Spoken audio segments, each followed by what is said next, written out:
Alright. What do we think of the start and soon screen? Do we like it? Do we dislike it? Do you like having time to get here before things happen? What do you think? I don't know how I feel about it. I do not know how I feel about it. Well, anyways, hello Panda, hello Rusty, hello Lev, hello Love, hello Allison, hello Trashmer. Sure, Rusty. Sure, bud. Sure. Okay, my card game. Feeling kind of scuffed at the moment. But, you know what? I like it. I like it. We're actually getting into territory where I can start doing some serious stuff. So, on the to-do list today, I want to make like a proper deck that this can read cards from. Because currently, this deck literally only draws whatever card I tell it to, rather than taking a randomized card. So currently it's all Dwarf Miner, and I can make it all Gold Ring by changing this. But I want to change it. After the Buddler. How's it going, Puncher? It's going good. I woke up like an hour ago or two. I don't know. And then I'm cruising. I'm feeling fresh. I feel like I can actually make some good card game today. Let's go. Let's go. Okay, it seems you guys for the most part like the start and soon screen. I just think it's a good idea to have like a time frame where Twitch can like send out notifications, you can check your Discord, all that stuff. Okay, so currently the way that we create an instance of a card is here. So we draw a card. Variable cards in our hand. It gets the hand. Why does it need to do this? So, if your hand size is less than 6... Wait a minute.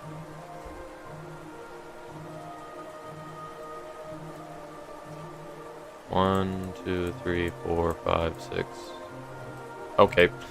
If it's less than 7, I don't know. I'm an idiot. I don't know why that's like that. Then it changes a variable instance to this. So what I need to do is make this a template.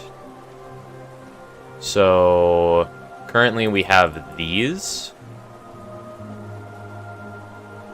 So if I make a variable called... Actually, let me do it above the cards that I instantiate. I need to not hit my mic anymore. I always smack it. Hello, Preston. How's it going? Okay, so variable deck equals, then we're going to make it an array. So I think I want the array to have like, wait a minute. Let me just check if this works. Yes, good. You're doing good, Preston. Let's go, let's go, let's go. I feel like it's a good idea to pace ourselves when it comes to Valorant. I feel like that's good. I feel like that's good. Okay, then we're gonna do Gold Ring. Because I'm really enjoying the Valorant that we're playing, Preston. Getting back into the saddle, relearning the game.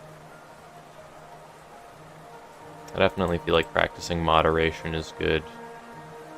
I kind of want to get back to making Valorant content like a bit, though. Okay, variable deck equals Dwarf Miner Gold Ring. So,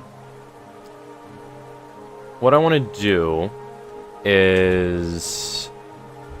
Okay, pull up. This checks how many cards are in hand. So if you have this amount of cards in hand, it's gonna draw a card. So currently deck has all these. Well, the only time you would lose a card in your library is when you would draw a card. So what we need to do is take the deck,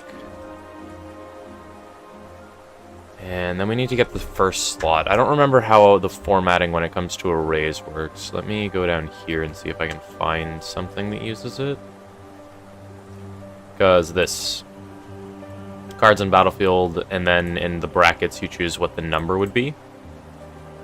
So card selected is 0 to start with. Got it. So card, let's just do card selected again. Yeah, I think that works. I can apply it here, I think. Card selected. Bam. Oh, this is supposed to be deck. I'm an idiot. And then we need card to equal this. We're going to have card selected equals 0. Okay, I came here to say hello and had to keep up my streak, so I'll head to sleep. I was at the gym and I'm tired, so bye. See ya, Allison. You needed a duo for so long, Preston, and now you have one. I don't know how I feel about the full, like, Valorant team, because part of me, like, I'm split. Half of me wants to clip farm, the other half of me wants to try hard. You sound like Technoblade? I get that a lot. I get that a lot. Okay, so... Okay, this should select the first card. And then after this creates it, we hand sort. Card selected plus equals 1. Does this alternate drawing cards? Non-existent function instantiate and base nil. Interesting. This is a 1. Does that change anything? Do whatever. I'll be there. Both work either way. I'm still split though, because if I try hard competitive, I don't like getting to gold 3 would stop the clip farming team from doing anything but 5 stacking. And I kind of wanna pick up Road to Diamond and just see if I can make it there, but I don't want to get like. Imagine the 5 sec is a cooldown. Yeah, that's a good idea. Why doesn't this work? Okay, variable card equals this. So it's supposed to be the instance. And variable instance equals card.instantiate. Oh. These are not the same as a variable. Oh, I get it. Wait, so if I just do this in the first slot, does this solve my problems? I need to change the number. Yeah, the number 0. Okay, does this work? Draws dwarf minor. Interesting. Hello, love. If I keep drawing cards, they're still dwarf minor. Okay. There's an invisible card. Okay, of course there is. Why wouldn't there be? Hilarious. Why? If I do this, does that solve the bug? Okay, it doesn't. Yeah, I suppose that was naive of me. Okay, so all of these just do draw. Yeah, all these just run this function. Okay. So, if your hand size is less than 6, variable card equals deck, card selected, which is the scene path. If I get rid of pre, does it work? No, I think I don't actually know the difference between load and preload. Well, it's loading one of the cards. That's progress. Agile instance, reparent to hand, card released, next card released. And sort. Huh.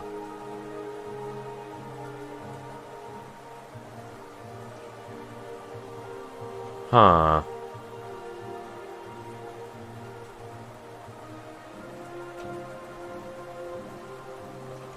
This is tricky.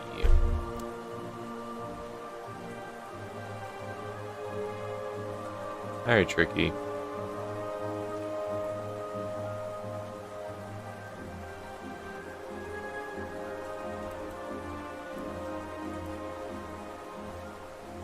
Okay. Oh, I'm an idiot. Yeah, okay, I'm an idiot. So the problem is, it's running this separate function every single time. So it's going, oh, we're going to do this, and then we're going to make card selected equals 0, and then it makes card add 1 to the end, but it doesn't matter because the next time the script runs, it sets it back to 0. So I think I need to add a variable card in deck. Can I see the start and soon screen? I was late? Sure, bud. That's all you get. That's all you get. My mic is turned off in that scene, so you can't even hear me. Holy peak. Oh, yeah. Made it in MS Paint in like 5 minutes. Okay. Then I need to just find the variable card in deck, like up here. I'm just going to do it here.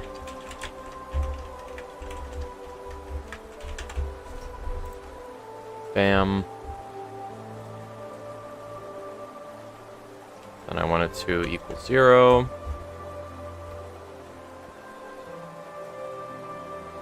And then we're going to do card in deck. Go next. This should work. Actually, it should crash. Yeah. Yep. Variable card equals card in deck. So I can't assign that. So I need to do if deck size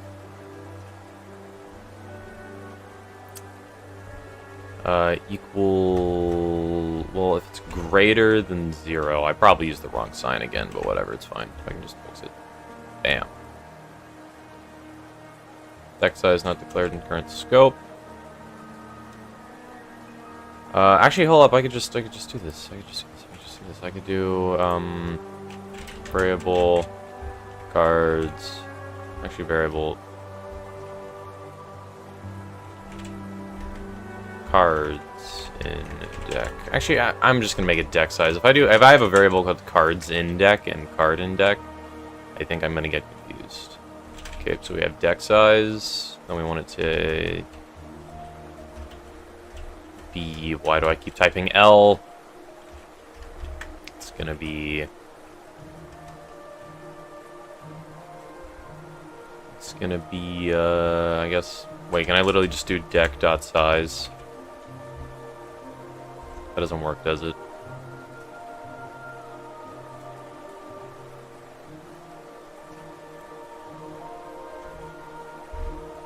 Does that work?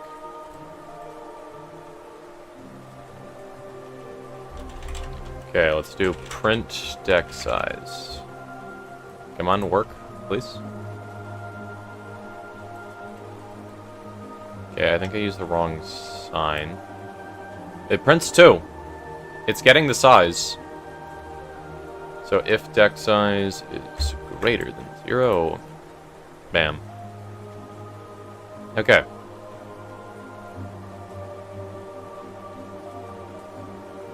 Why does it go though? If this is a 1, does it solve all my problems? It doesn't. Invalid access of index 2 on base object of type array.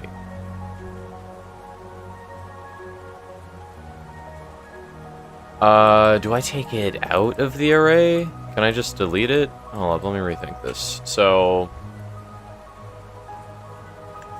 currently I'm tracking the card in deck. Let me get rid of this. Equals deck. Let's just do 0. Then variable instance. Okay. Wait, can I just do deck size -1? The reason I'm doing deck size -1 instead of deck size 0. Oh yeah, that's not how that works. Oh yeah, this is how it works. Okay. So what I'm doing is deck size -1, so it should access the thing on the end. It should access, like, it's gonna be like, oh, deck is too big, and this is slot 1. Because counting in arrays starts at 0. So this is slot 0, this is slot 1. So it'll draw whatever card is on the top instead of whatever card is on the bottom. Because obviously slot 0 is going to be at the bottom, and then it's going to go up as more get added. So, if... Okay. Variable card equals deck size at -1. Let me just check if this works. Okay, great. Now, all we need to do, after it makes an instance of the card, we need to chop off the last item in the array. How to get rid of the last item in an array in GD script.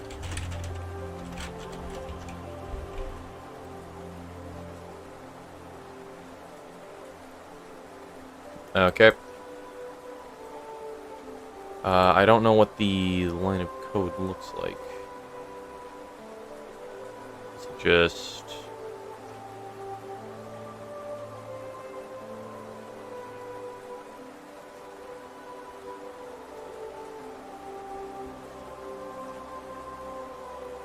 Okay, let me... remove that. Okay. Gotcha. So if I do array dot remove, I think it's an underscore at, then it would be deck size -1.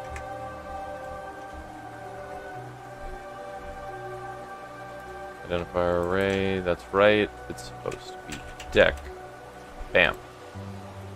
Now, 1, 2. Great! Now I can just add cards in any number I want.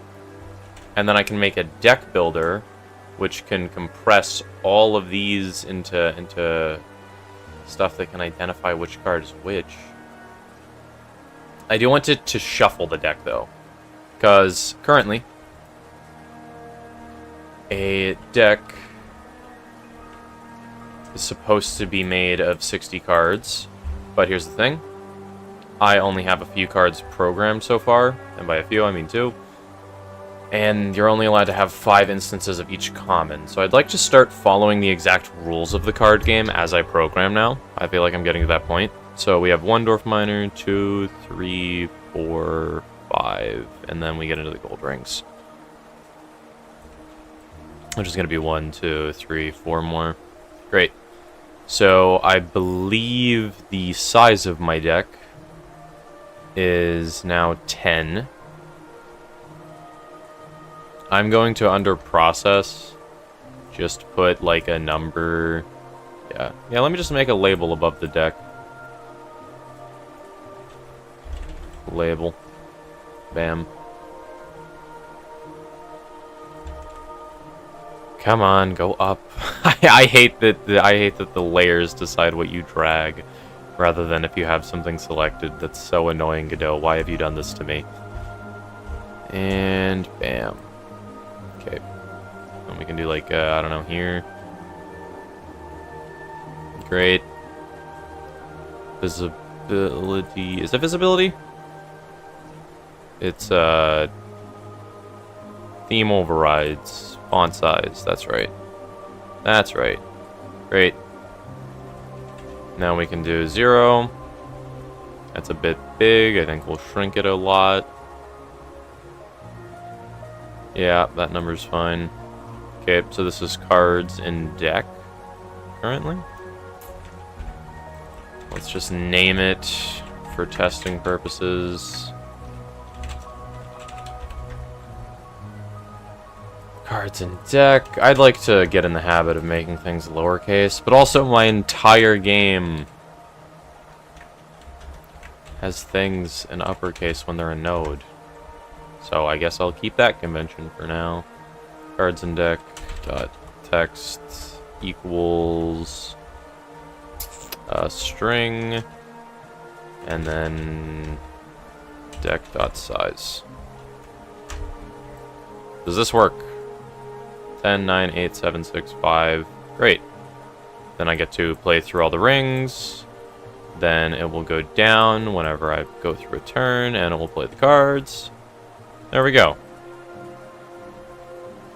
And this is the entire deck that I have so far. It's tiled wrong.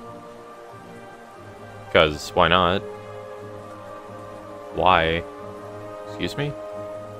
I mean, I know why. But, like, it sucks. I'm not going to be here for that long, so buy in advance. Okay, Lev.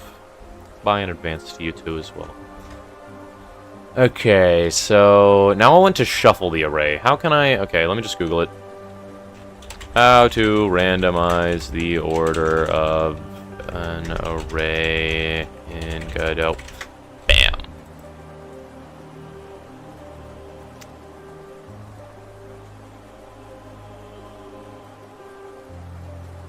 It's shuffle. It's literally just shuffle. It's built in. It's built in. Okay. Thank you, Godot. Appreciate it. So, under ready, we have randomize. So then I went to do deck.shuffle. Okay. Bring 4-dwarf miners. 3-dwarf miners, 2 rings. Dude. We have a randomized deck now, so we can add cards in a very tileable fashion now. The deck looks like a complete mess because it's like 300 characters long, which is just great. But I think that's fine, honestly, as long as I handle it in a different place. Coding jump scare? Come on, Scar, you love coding. Look at this. Look at this. The hand is randomized. The hand is randomized now. No, not coding jump scare. My beautiful art jump scare. Look at these. I drew these. They're beautiful. They're beautiful. You'll compliment them. You will compliment them. Compliment them. Okay. So, no. What am I looking at? You're looking at a video game. You're looking at a card game. Don't pay attention to the black rectangles. I don't have buttons made yet. Look at the token. Look at it. Look at it. You can't see it because it's poorly drawn. Look at it. Look at the coin. Look at the coin. Look at the dwarf miner. Look at him. Look at my guy. Look at the ring. Look at the ring. It's beautiful.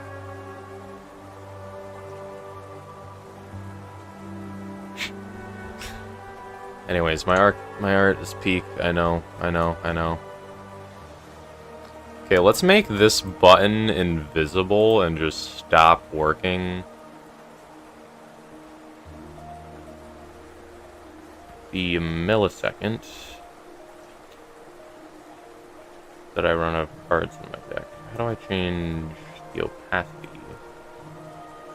Alright, it's beautiful. Keep it up, boss. Thank you. Thank you. Yeah, I need to practice drawing more. Especially when I'm drawing stuff from my head, which is what I did for these. I used a few reference images, but like I need to start using more.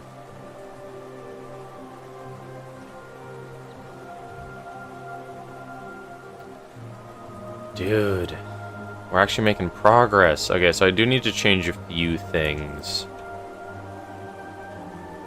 So what I'm going to do in playable script, I'm going to make it so it displays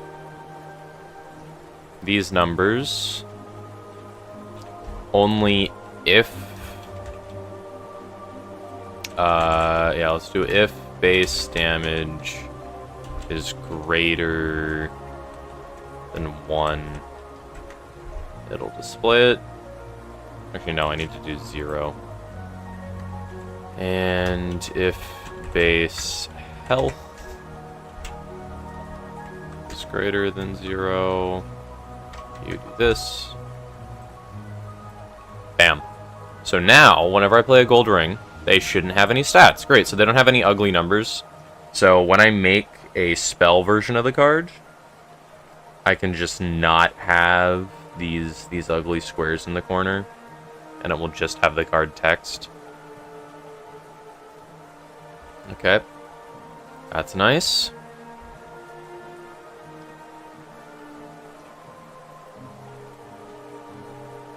Why is... Huh? Okay, whatever. Okay, real quickly. I kind of want to add a... enemy player. I also want to make it so when you right-click cards, a big version appears. I could do that.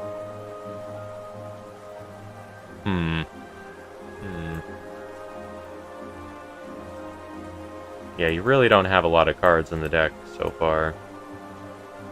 You kind of run out pretty quickly.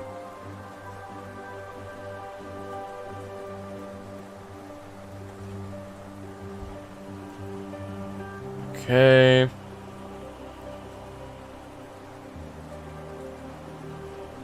Dude, we're actually making progress. We're actually making progress. We're doing fantastic.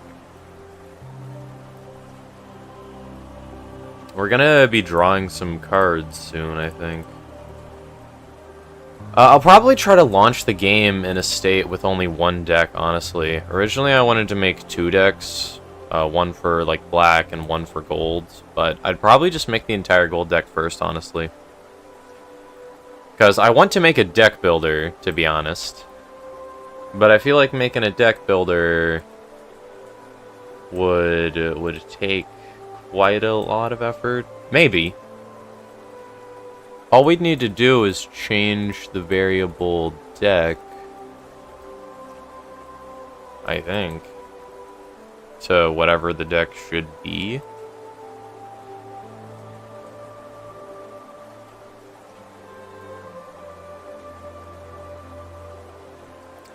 I think... Wait a minute. Hold up. Let me test something real quick.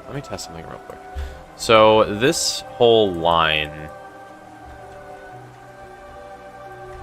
had a problem. So, when I got this the first time, when I looked at all this the first time, I noticed that using the variable Dwarf Miner and Gold Ring didn't work, even though they're supposed to be the scene. And now I'm pretty sure that's because I put the deck above when the cards get loaded. Bam. Does this work? It does. Great. I gotta go. Bye, everyone. I probably won't be here for the rest of the stream. See you, Liv.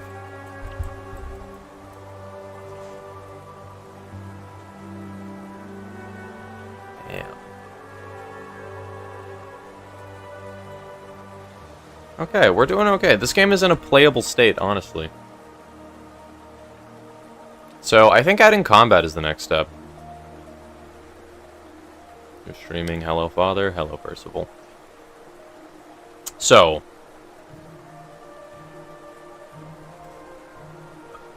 Is it just combat that's next? Maybe I should add ETB effects. Because when you play a Dwarf Miner, you're supposed to make a gold token. And currently there's no ETB effect. So I think I will add that now. So ETB effect.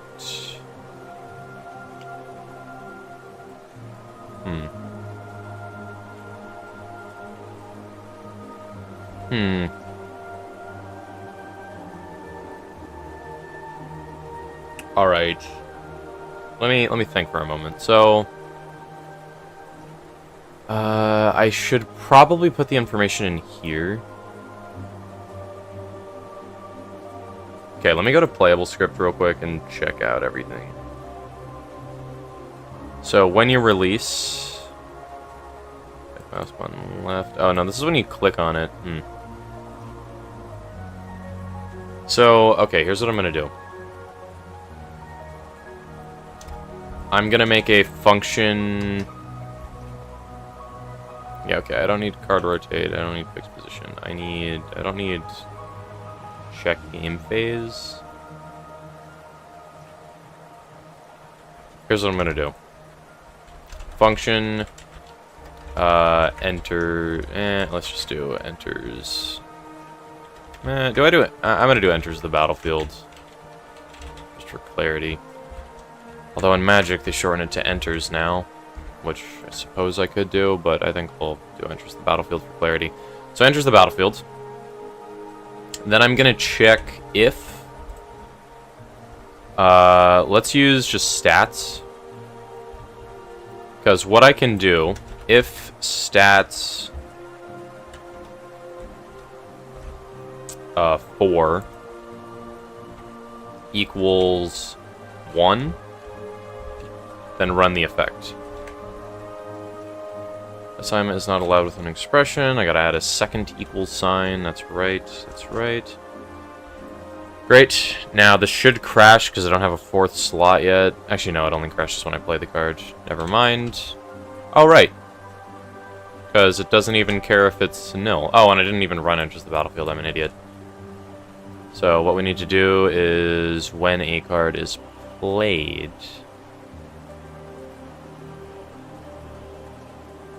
Card released. If card play attempt equals true, you change the instance to battlefield. Then you fix the position. And then you take instance dot enters the battlefield and run it. So now it should crash when you play a card on the battlefield. Bam. Great. So now I need to add an additional digit to every single card in the array. Gold Ring does not have any TB effect. Let me just lengthen this. ETB effect. Wait, can I just add a Boolean in here?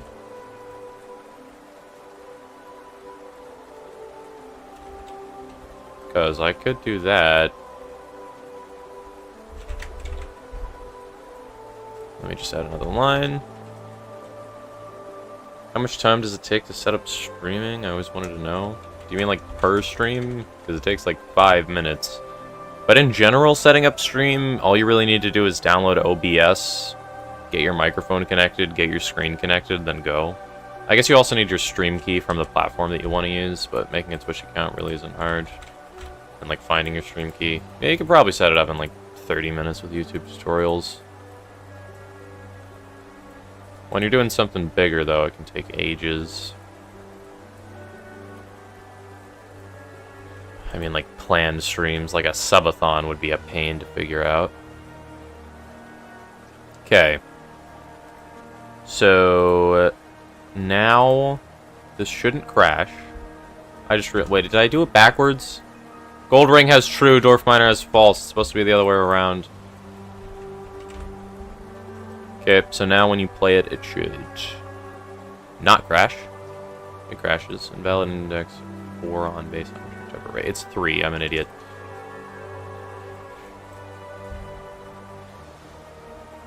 Bam. Okay, so now you can play cards and the game doesn't crash. Great. Now, I'm gonna do. Okay, so we need to figure out the ETB effect. Understandable, thanks. No problem. So the next digit will be the ETB effect. Let's just do, is there an ETB effect? Let's just do 4. Let's just copy this for here. That's supposed to be an. Great. Now here, we need to do, does that effect create a token? I'm gonna do that just here.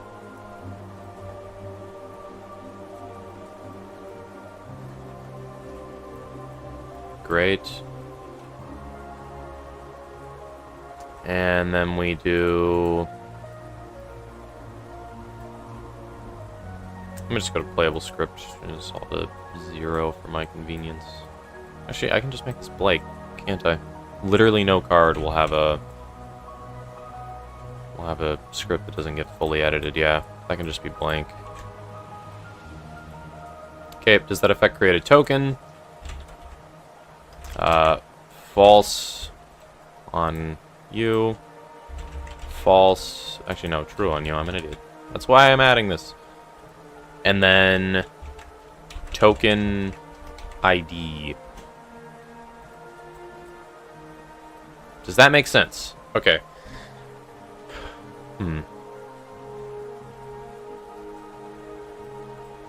Wait, should I do token scene path?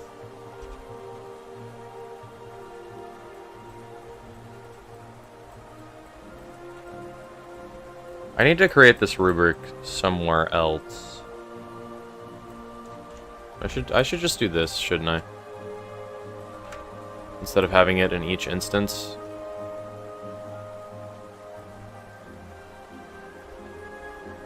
Bam. Let me just make this the stat index. Bam. Great. So now you can check the stat index whenever you want to see what every single slot equals. So base damage is the first, base health is the second, base actions is the third. Is there an ETB effect is the fourth? Does the effect create a token is the fifth? I should probably do the number at the beginning. Yeah, let me change the formatting on this a bit. Let's just do you. Bam. Bam. Then 6. Let's do... Okay, let's create a scene for the token first.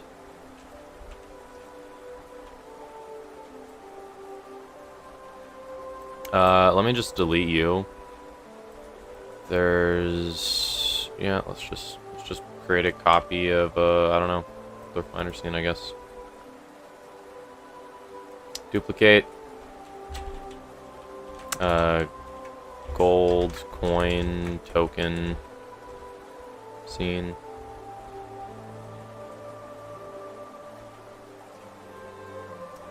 Let's give it its own folder.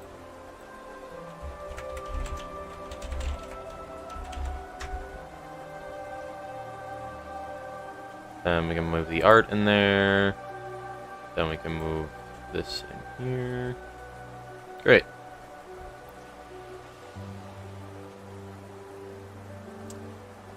Bam! Nice and orderly. Nice and orderly. Okay. Now let's open the scene. Gold coin token scene is just this. Let's move this to here. Bam. Looks like a gold coin token now.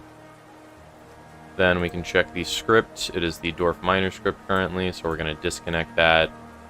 Then we're going to make a copy of the script.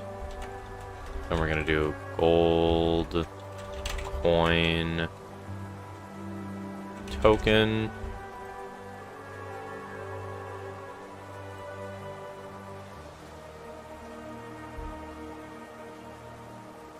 None of the resources is loaded from.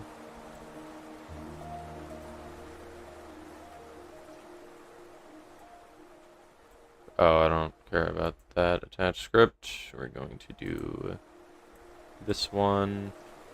Load. Great. So now this is goldring.gd. It's supposed to have a different name. Wait, what?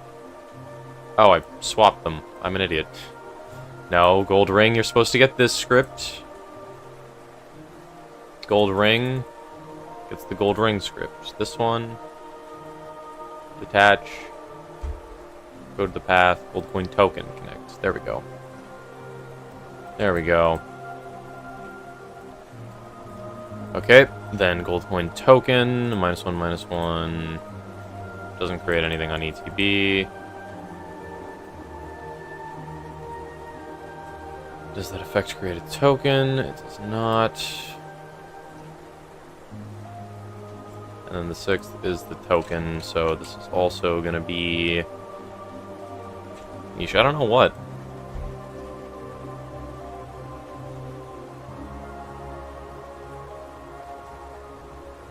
It can just be 0, I guess.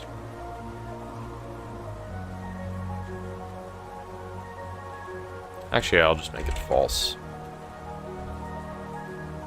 Then you can be false as well, because you don't make the token.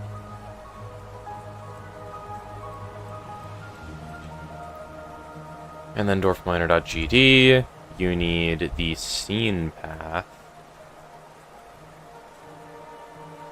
to the coin token. Ah, hold up. Bam. Bam.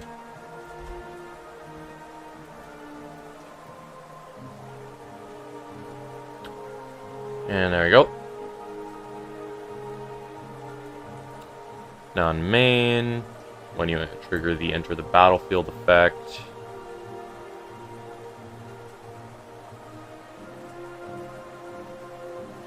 Got this here. Okay, hold up. I need and playable. Hold up. I need to change something. Token. File path. I'm so glad I didn't get into IT, because what the hell is this gang? I'm so confused. Only here for the vibes. That looks so complicated. It's chill. It's nice, relaxing. The only reason I watch your streams is that you're one of the few active streamers that actually talks among my fellow streamers. Lol. I'm just the best. I stream consistently. I actually speak. I make the best content in the world. I need to upload more. Uploading YouTube videos is like my one weakness. Is this card a token? Great. It's not even that complicated. This is like as complicated as it gets, I think. I'm not sure. I don't really know, to be honest. Okay, I'm annoyed at this. Let me just do... Wait, why am I doing it like this? Hold up. I feel like this is overcomplicating it. Because what I could do, actually... Variable-based stats. Let me copy this in here. Bam. Stat index. Doesn't even matter. Let me just make all these variables. It's going to give me like a million error messages, but I don't really care. Bam. It's not giving me a million... Oh, okay, yeah, there it is. I was surprised for a moment. So, we're going to just make a long string of variables, I guess.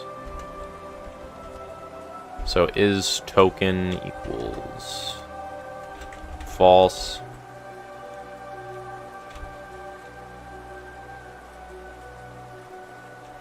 And,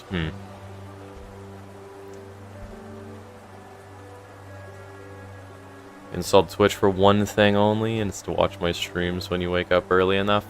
That's a good reason. That's a good reason. Alright. Token path equals, then we're going to do this path. Honestly, programming is not as hard as I thought it was going to be. Granted, my solutions are probably horrible, but the fact that I can even make a solution that works is just like a miracle. Does make token equals true.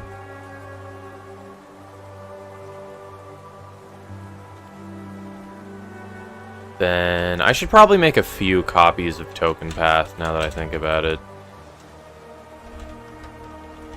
Token path 2, token path 3. Yeah, this is probably a horribly unoptimized way of doing this, but whatever. But whatever. It's fine, honestly. And then we can do...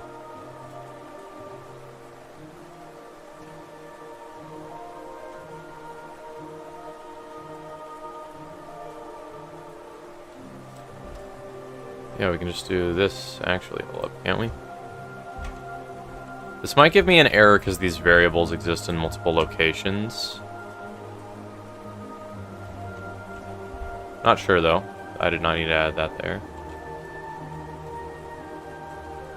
ETB effect equals true. Yeah, these are in the parent script. Base action stat. Base health stat. Base damage stat. Great. Now with this, I can just pump in these numbers. ETB effect is true. Doesn't make tokens. It does. This is the first token path. It doesn't have any token paths here. Actually, let me just delete these. That's overcomplicating it for now. Okay.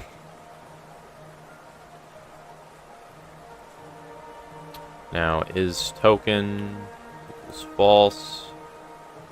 Great, so now all I have to do is change the variables here and it tells me what it is, and then I can just make these base, health, stat. Great. And then I just gotta fill in this. Like, I'm trying to make this easy on myself.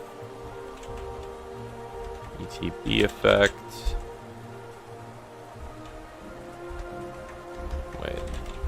Does make token. Let me change this to makes token. I could probably do on ETB.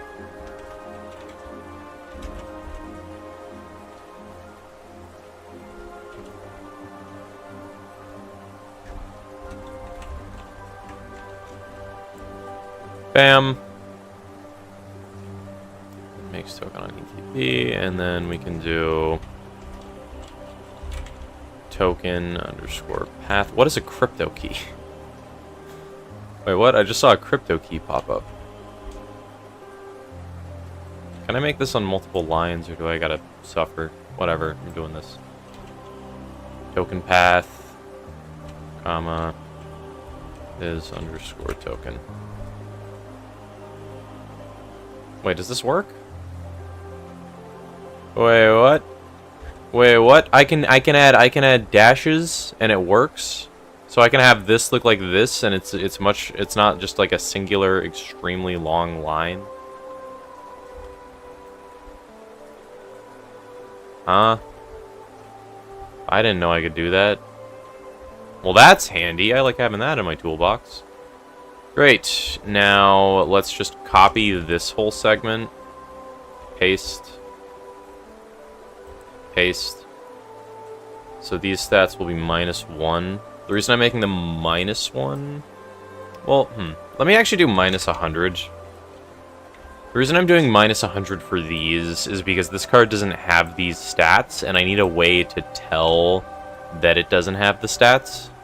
And it's not impossible for a card to have negative damage and negative health. In fact, negative health is expected.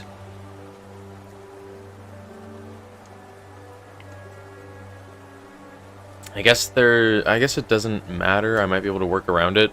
Whatever, I'm just making it -1,000 for convenience. Health equals false. Actually, is false just better? Because making it a number is problematic, because what if there's a way to reach that number? Like, a creature taking 1,000 damage exactly is just, like, unideal.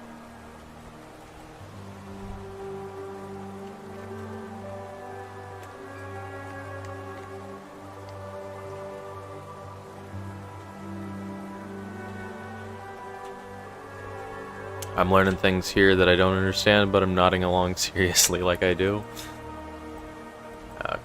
Okay, bud.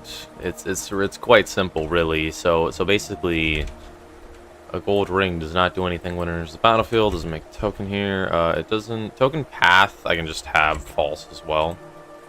Is token false? Great. Wow, I don't have anything for this card yet. So, interesting. Okay, now gold ring token needs the stats. So damage, false. Health, false. Base actions, I think I'll keep it at 1. Not really sure though. We'll see.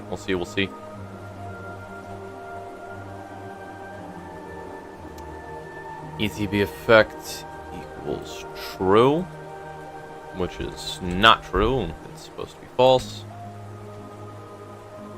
Because literally all I need to do to make a new card is tweak this data. That's it. Problem is, I'm going to have to go back and change all the cards whenever I edit this stuff. It might make sense to... No, I have to do it this way, I think. Yeah, I think I have to do it this way. Whatever, it's fine. Yeah, it's fine, I can manage. Okay, makes token on ETB false. Token path, we're gonna do also false. Is token true. Okay, so this should crash. Great. So, because it's checking if base damage is this. But I only want to do that if... Okay, hold up. If base damage... We need to do this. Because we want to check if it's a number first. So if it doesn't equal false, it'll check if it's 0 or not. And then we want to do the same for base health. Bam. Invalid operands. Okay, that's a problem. Yeah, like it's checking for an integer. Wait, hold up. How to check if something isn't something in Godot. Yeah, it's exclamation point equals. Huh. So if can I just do if not false?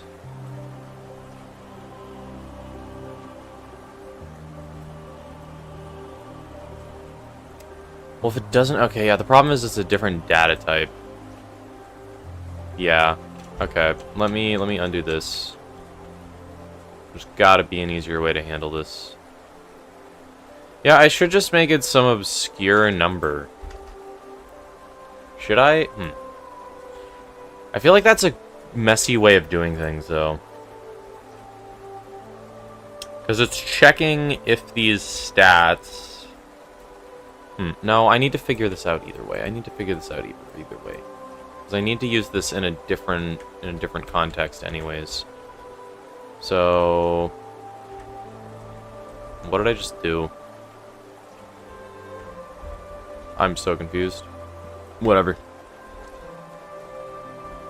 Okay, so we need, here. So if base damage... How do I do this? Hold up, let me Google.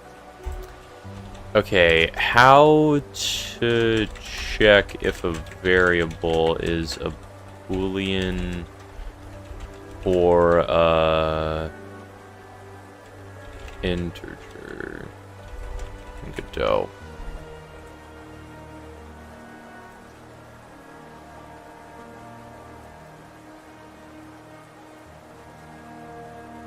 Wait, can I just do if base damage is int?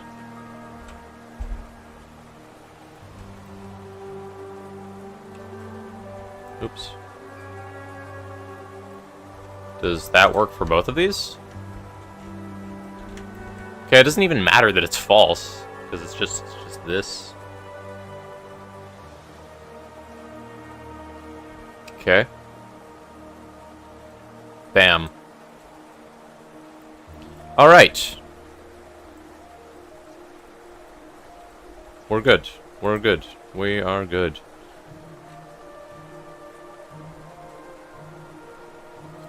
Okay, there we go, there we go, there we go, there we go, there we go, there we go, there we go, there we go.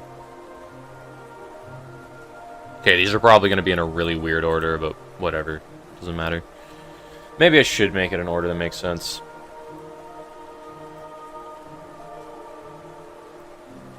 Okay, so it has the token path. Okay. Okay, okay, okay. If I have a variable in the array and then I reference the variable, does it work?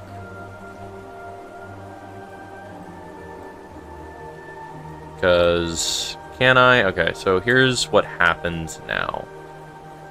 When you release a card, it runs the enters the battlefield function, which currently doesn't do anything, I don't think. Yeah.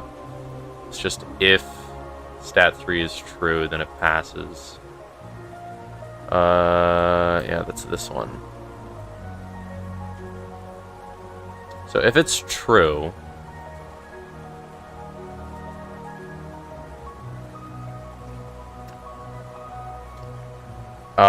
it should send a signal, probably, to tell the parent node that it's making a token. Actually, does it matter? Hold up, I should handle this in the main script, shouldn't I? Because I don't need to run a function in the child script. I can just do instance dot... Yeah. Okay. Here's the play. If I do instance dot stats... Let me do... Wait. Let me just try this. Print... instance dot stats. So when I let go of a card and it's on the battlefield, it should do this. There we go. So now that gets me all the stats, including the file path. So the file path is the 4th stat. No. 5th stat. I'm an idiot. Okay. So now we do if instance dot stats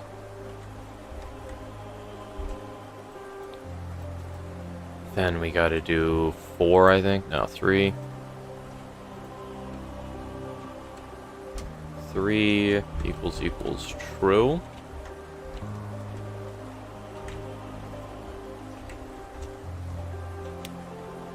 And if it makes a token,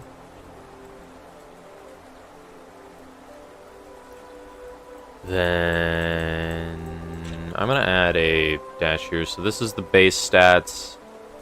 This is ETBs. This is card type. Let me do that on all of them real quick. Bam. Okay. Nice coherent designs. Dude, I'm getting good at this. I'm like upgraded from horrible programmer to just below average. I'm confident I'm just below average now. Okay. So if stat 3 equals true, it has an ETB effect. And then we're gonna check if instance dot stats, and then we're gonna do just 4 equals true. No, you're not just below average. You're still remarkably below that. Are you sure? Are you sure? Makes token on ETB. So this has both of those equals true. And then... Thank you for the follow, not Necro. So great. Now we're going to take the token path, and then we're going to create an instance.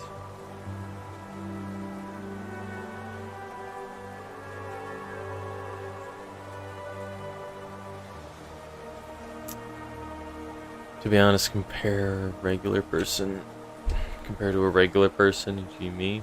Yeah, I mean, I'm definitely a lot better than somebody who just picked up a keyboard, you know? Yeah, I'm a genius. I'm really not. I'm not even out of high school yet, bro. I'm a brainlet. It's 3:30 a.m. for you right now? Damn, it's 3 p.m. for me right now. I'm chilling. Late night programming streams would actually be so cozy with the Hollow Knight music.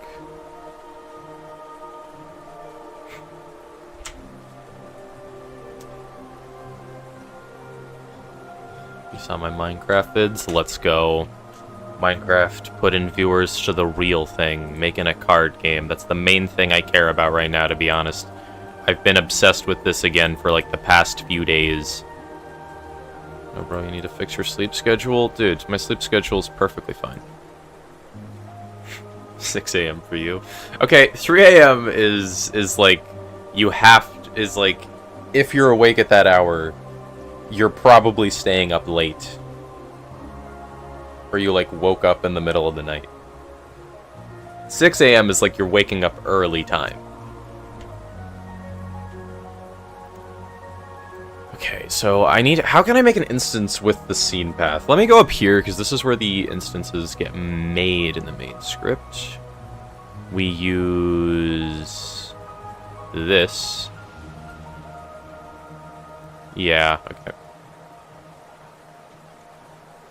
You wake up at 5:30 daily, bro? What do you mean? Oh my god, you have a horrible sleep schedule. Why do you get up so early? Why? I hate getting up early. Brother, I woke up at 3 a.m. Wow. You guys have weird sleep schedules. You work out? So do I. I just wake up at like 7, like a normal human being. You're an athlete? And I'm unemployed. Okay, so we need to do... wait, I can just do instance dot stats 5. Does that work? You're in bed. You got duty. L puncher. What do you mean? Being unemployed is for professional unemployed people. I'm a professional unemployed person, man. I'm great at it. And we got an athlete. We do apparently. I also hate getting up early, but it's better than going to bed at like 5 a.m. Agree to disagree, dude. Agree to disagree. Like, I don't like waking up in general. It's just annoying. I need to change what this is. Wait, I can just do this. I don't even need to assign a variable. Does this create the token yet? Hold up. Playdorf Minor. Where's the token? Does it make a token? Okay, let's go remote, main, let's check, deck, battlefield, has 1 and has 4, no token.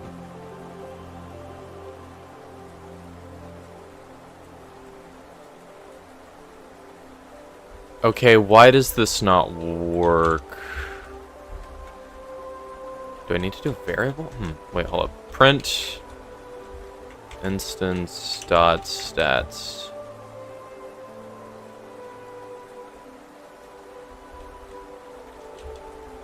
Four. Your stream schedule is consistently at 2:30 a.m. for you. Wow. Wow. That sounds horrible. True. What the heck? I'm putting in the wrong value. It needs to be 5. I'm an idiot.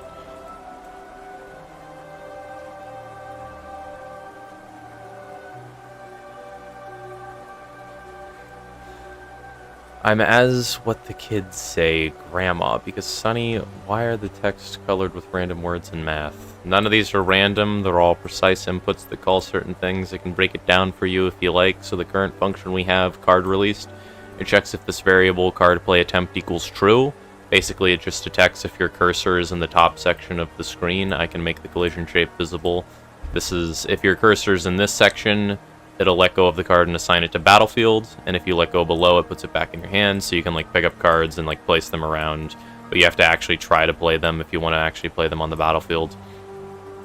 And then basically it checks the instance and then it reparents it to this node called battlefield in here. Now the battlefield node is important because it handles sorting all of your cards and it handles the combat. So instance.fixPosition makes it so your card's position is normalized, and it's actually good. And then if instance.stats 3 is true, that basically just checks this table. It starts at 0, so 3 is actually ETB effect, which means it checks if it does something when it gets played on the battlefield in the first place. Then it checks if it makes tokens, and then it makes a token based on the file path, which is this. Nerd? No, man, no. This is simple stuff. It's really simple. Wait, how old are you actually? Can't be in middle school. I am 18 years old. I just have like a smidge of high school left. Dude, I'm almost free. I'm almost free. There's like 2 months and then I'm done. and then I'm free. Okay, wow, I actually understood that. Cheers, carry on. Yeah, that's basically just all this is. It's like, it's really complicated to look at code that you haven't programmed, because I know what everything is, because I'm the one who made it. But explaining, like, what this is takes a second. Hello, May. That's fetus. Excuse me. I don't think you got it. I don't think you understand. Okay, anyways, it's printing this. Does it need to be... Well, you were born because you're like 18, like all similar stuff we got going on here. I was born in 2008.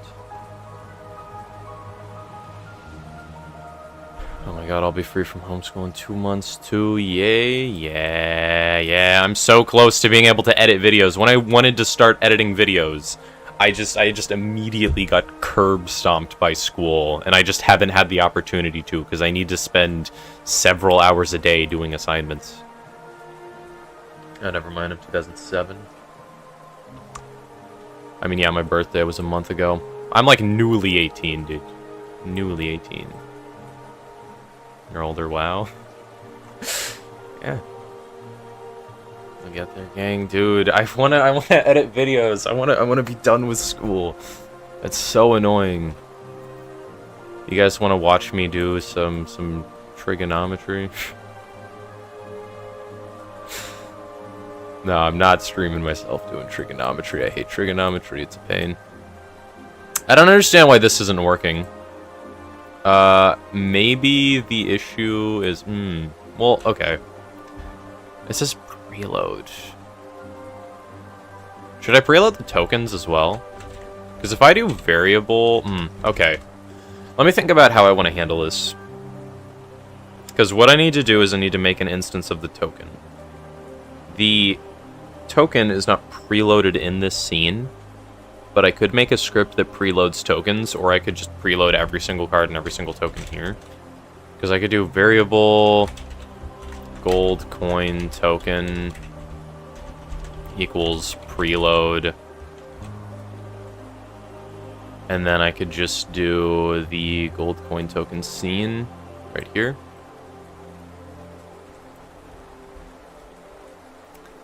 And the only token that we make currently is gold coin token. So I could just make it so in the script it doesn't have the token file path. Instead it has the token name, which I'd want to change for convenience.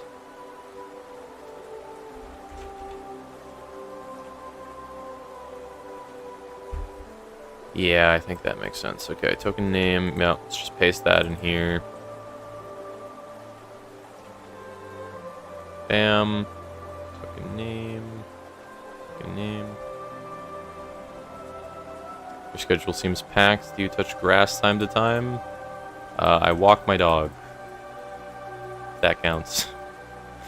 You write stories, not like a writer, but for a Minecraft server? Yeah, but I won't say anything because that's confidential as heck. Awesome, dude. I want to make my own scripted Minecraft server at some point. I feel like Minecraft is a really good medium to tell stories in. I thought about doing it in like Ark Survival Evolved or something, but I wanna get good at telling stories. Like YouTube videos are a way of telling stories, but I just think having like a Minecraft server where I get to interact with my subs and write a story would be sick, especially because I like building things in Minecraft. I typed that wrong.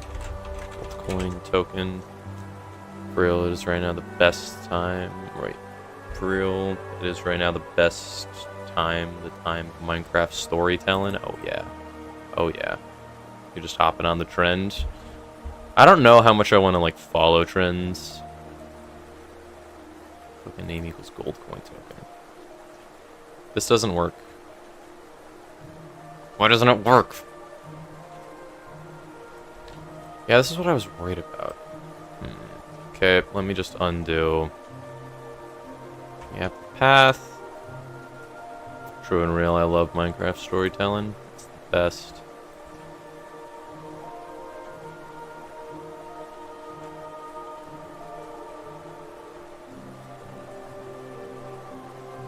Okay, so I don't think I want to load the token like this. Yeah, this is tricky. This is definitely tricky. Sorry, it's almost 4 a.m. and 2 monster energy steep. 2 monsters, 0 energy steep? I don't know how monsters work. I don't really drink energy drinks, to be honest. I say as I take a sip of Gatorade. Okay. Yeah, I'm not sure how I go about instantiating from this scene path. 'Cause let's just think. Wait a minute. I have an idea. So, in main, we have card released. Currently, it's getting the scene path and then instantiating. If I just do, like, preload and then this, does that work? Road path must be a constant string. Gatorade. Gatorade tastes good. I like Gatorade. See you when you're back from dinner, May. I do not feel like I've been programming an hour already. It feels like it's been 5 minutes. I've not done much at all.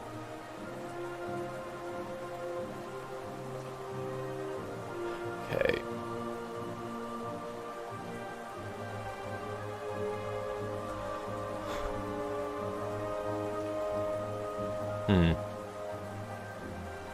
Okay, you better get to sleep. See ya, Necro. Okay, this should be a string, I think. Wait, if I do this, what happens? If this equals a string. Is it crashing? It crashed immediately. Railroad path must be a constant string.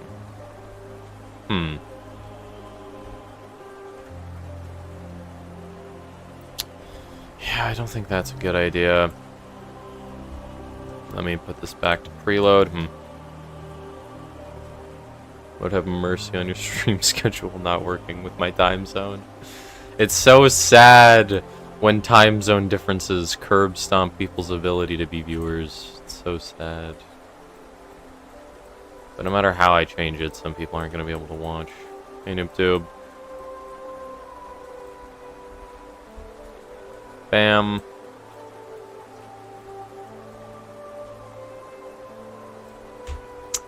I just saw the hitbox flash in the top left. I forgot about that. I'm gonna just make that invisible and ignore it. Not my problem. Catch me if you're awake at 2 a.m. again? Okay. Did you hear I'm stepping down from mod, by the way? I did not. But you did a mediocre, maybe, job while you were there. I honestly wasn't paying much attention to how well you guys were doing. The best is to do it on your time? Yeah, I kind of got to do that for my stream schedule. That's why I changed it to this, but I kind of want to do later in the day again. Maybe just from, like, I don't... Okay, but the thing is, everybody else is available later in the day, which means if I want to play with, like, Preston, I need to wait until he's available. So I wanted to get streaming done early in the day, and I figured this time would be fine. It's, like, in the middle of the day, so I have a lot of time in the morning. I have a lot of time after. It's good. So this time might be the best. I don't know. I'll figure it out. Noob did good when he was active. Key point when I was active. Yeah, the whole 5 minutes of modding you did was amazing, Noob. Buncher installed my modding capabilities without ever checking the server. Yeah, I have zero idea. The curse of time zones. It's so sad. Preston, the famous one? No. Preston, my friend who I play Valorant and Minecraft with.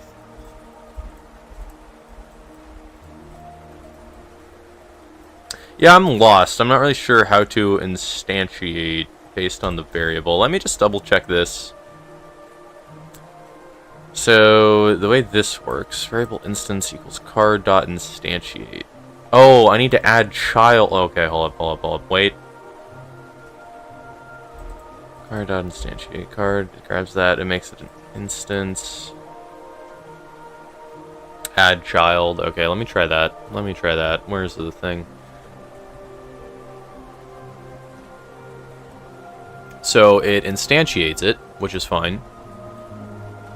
And then I want to add child.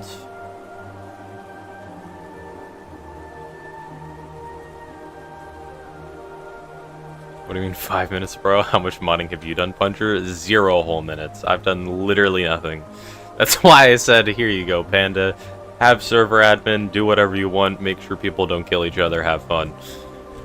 I don't mod at all, bro. Okay. Let's do a token equals this. Token not declared in current scope variable. Then we have token. Does this work? Bam. Nope. Okay, wait. Invalid access to property or key game phase. This object of type window. What node that's extending the script failed? Oh. Wait. Add token instance.reparent.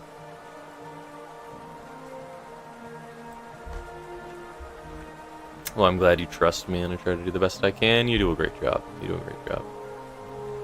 You had 300 messages before Poke 2 got added.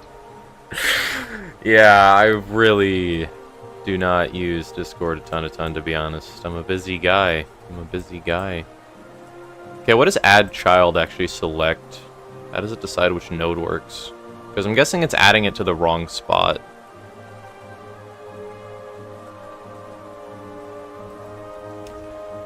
Because it's crashing when it tries to check the parent of the parent. Which I'm not sure what it's checking. How does add child work on Godot? Adds a node to the scene tree. Make it a child node of the calling function. Yeah, which means it's a child of main, which is probably why it's breaking.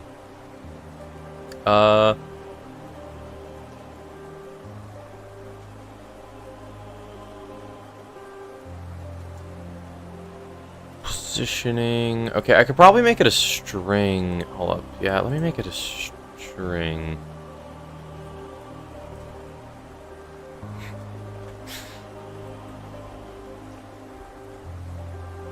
Yeah, anytime you see me active in the Discord, thank Panda.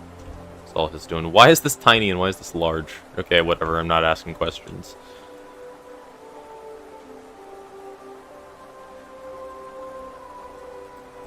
I don't even remember what the last words I said was. I hope I didn't say something stupid. Okay. So, add child token. Interesting.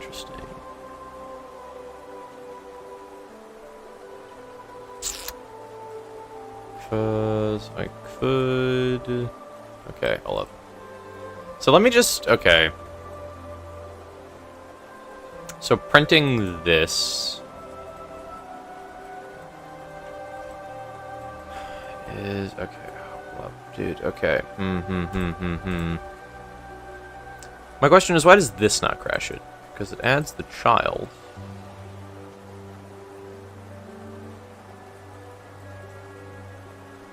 Child instance, and then it reparents instance to hand. Adding Poke 2 is actually the best thing I've ever done with being mod, though. Yeah. Definitely the best thing you've ever done. Or maybe XP. I don't know. I wish there was a way to stop Poke 2 from giving XP so people actually had to socialize rather than play Poke 2. But you know what? It's fine. It's fine.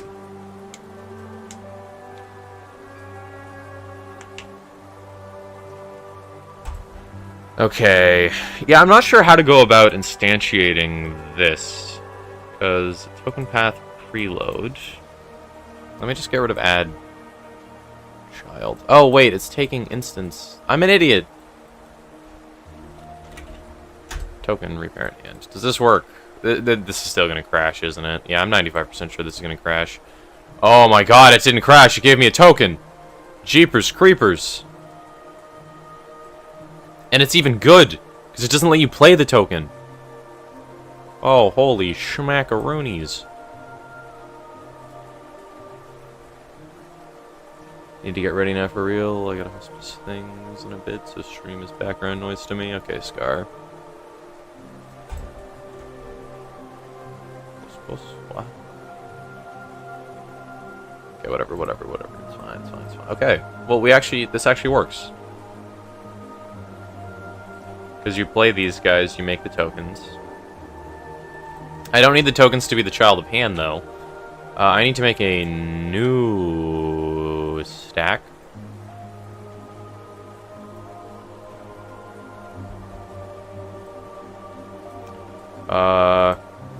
Let's just do a node 2D, I suppose. No reason to not make it a node 2D. Okay, then I can do here. Tokens. Great. Now I want tokens to, as a node, be next to the deck. So I'm going to just drag it down. Let me just move this here so I can just yoink you and put you here.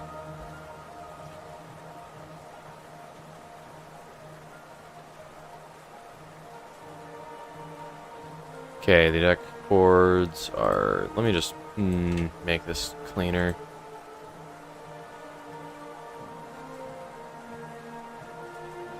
Okay, now I can copy those for the token pile. 105, 895, 105. Oh, 895. Great, then I can just move this, like, I don't know, 200 pixels to the right. 300 pixels to the right.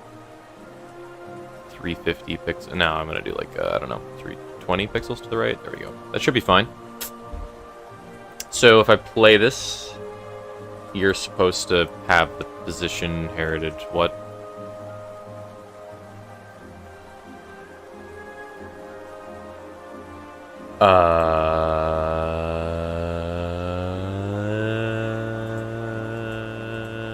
Okay.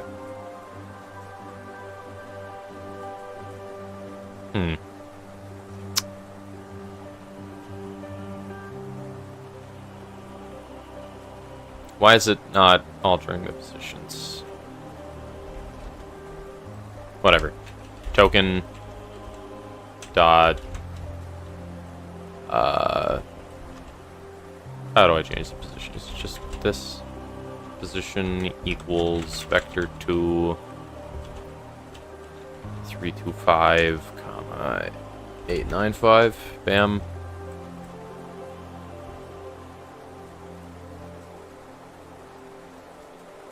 Where are the tokens? Tokens. Coordinates. These. Huh? Huh? Oops. What? Okay, let's change these to 0, 0. What? If I just change these to zeros, does it work? Bam. Okay, it does. Great.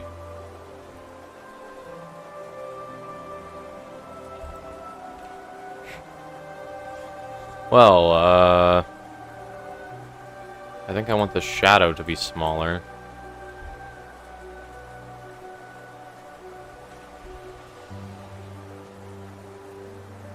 The only issue with the XP thing is that Timmy keeps trying to get it by spamming. That's why I suggested Me6, because it gives XP the first time each minute that you chat. Okay. Is Me6 better? I don't really know what Me6 is. This one does that too, but I mean, he just says lol every minute.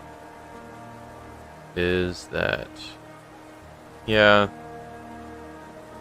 That's a bit annoying. Oh, hold up. I need the token to be smaller.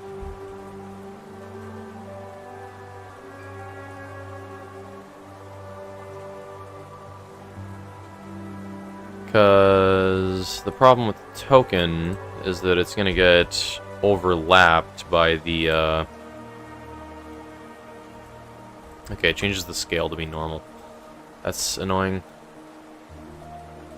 Wait, what? The token is going to get covered by the cards. It's not really a problem now, because my deck is too small. But it's going to be a problem later. Yeah, I don't have... Okay, well, now there's enough to make the problem obvious. Yeah, it covers it. I should just make it above the deck, shouldn't I? Well, if I could do that, I could do that, I could do that. Main, grab tokens, just throw you, like, up here. Deck, we need 105, great. Then we just move it up a little more. Bam. There we go.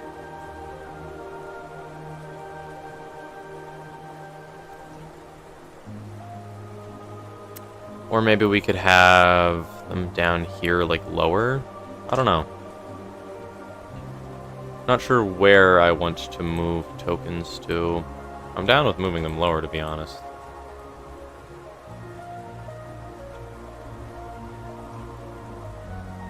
Because as long as they're on screen somewhat, yeah, like, this is fine, honestly.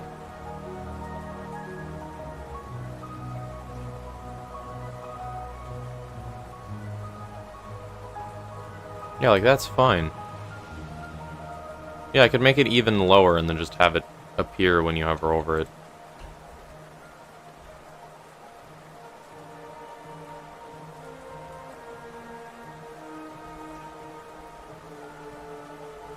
Okay, then we just gotta keep decreasing the Y level until it's at the spot we want. Bam. Bam. Okay, that's fine. Then we gotta make it so when you hover over it, if token is true, it goes up.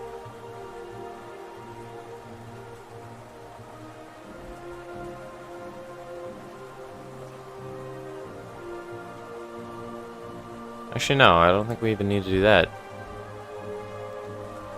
Whatever, this game is gonna look scuffed for a while, to be honest. Because I just want it to work before I really start polishing the looks. Because, yeah, this is fine. This is fine. We have tokens here. There's 5. There should probably be a counter for how many there are. Let me actually add that. Puncher, what noob tube? What's up? Let's add this. Let's add another label. Let's add it here. You should give Bardain the God Tamer can watch. Shit. Wait, what? What? No. He can have the OG roll. But I don't know about the quote, to be honest. That quote is oh god, bringing back bad memories. Oh god.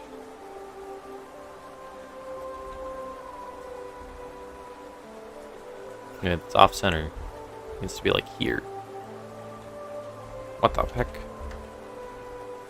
Is it 290? I'm confused. You. Bam. Okay. Whatever. It's 295. I'm an idiot. Of course it's 295. Of course. When I was mod, I was severely tempted to make that his name. I don't know about that one. I don't know about that one. You thought the God Tamer can watch was Ivan? I think it was both.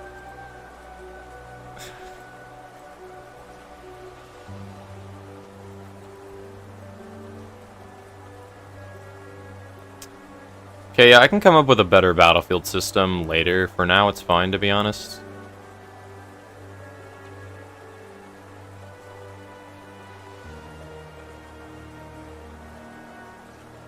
So do you want me to give him the roll puncher? Yes, yes. It's been a long time since he was active. Maybe. I don't know. I still need to reevaluate my philosophy with the OG roll. Last message was January. Yeah. Because I can't decide if I want to just give it to people who are here in the beginning, like Ink, or if I want to only give it to people who, like, actually stuck around like you guys. If he comes back, we can give it to him? Yeah. Because like I said before, those guys may be original, but you guys are gangsters. And original. You get the thing. They don't. They're nerds. Dude, my game is actually looking so... Oh, God. Crashes. Okay, yeah.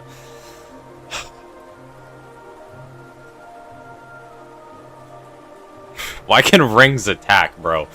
Wait, can the tokens attack? They better not be able to attack. They better not be able to attack. I swear to God, if I go to combat... If I go to combat...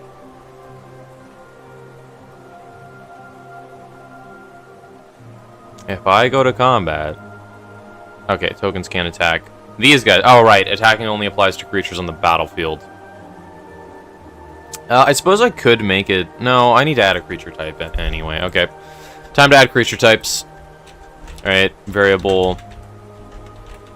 Creature type... Equals... Actually, no. Variable type...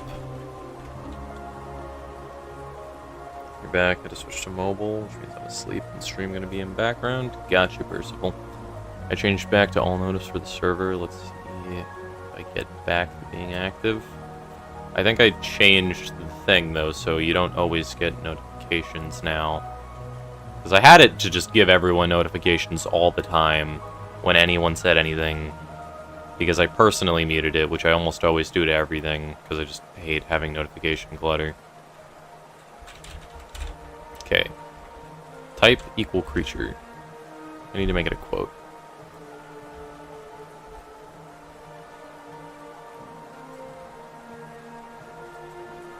This needs to be a string.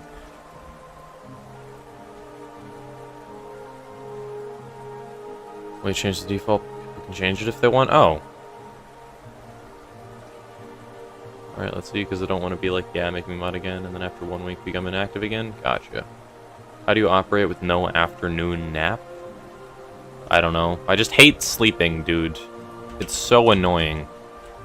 I'm really bad at it.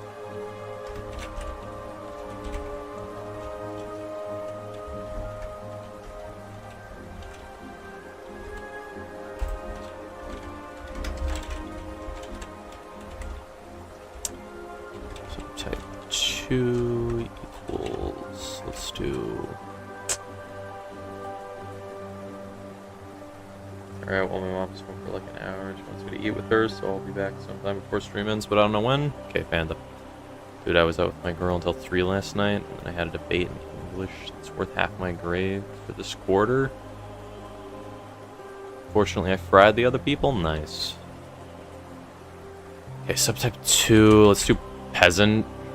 Do we do peasant or, like, slave? I don't know. Did I spell peasant wrong? I don't know why, but I have constant doubt that I can spell the most simple things in the world right, and I seriously don't get it. But I always check. Ignore subtypes, bro? Not yet. Nope. First person I ever heard say they hate sleeping. Really are somewhat different. Why would you like sleeping? Get a functioning model first? The thing is, I mean, it is functioning. I can already check for, like, types. I just wanna add this. Okay. This is on the gold ring token. This is not supposed to be this. Type. Yeah, let's do gold. Subtype. False. Subtype 2. False. I should probably make it an array, actually. And that would be better, I think. Because I need to check all of them.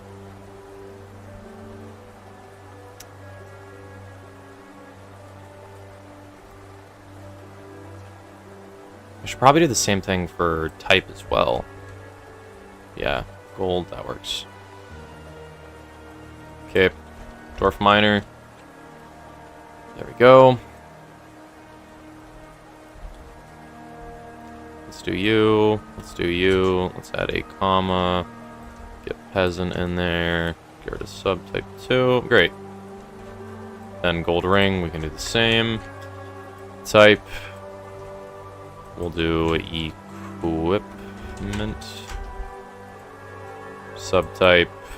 I don't really have any subtypes for this right now. I could add some in the future. Okay. Bam. Let's just make it false. Yeah, there we go. Okay. Because currently, if card attacking equals true, a card should not be able to attack if the type is not creature.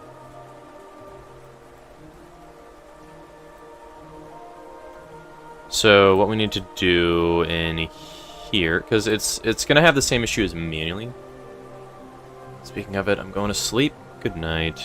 Because if I play a gold ring and then I go to my next turn and then I try to attack with it, it's going to let me. It's not supposed to do that.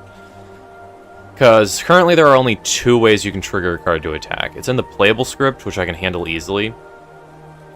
If game phase equals 3, actions are greater than 0. And let's do...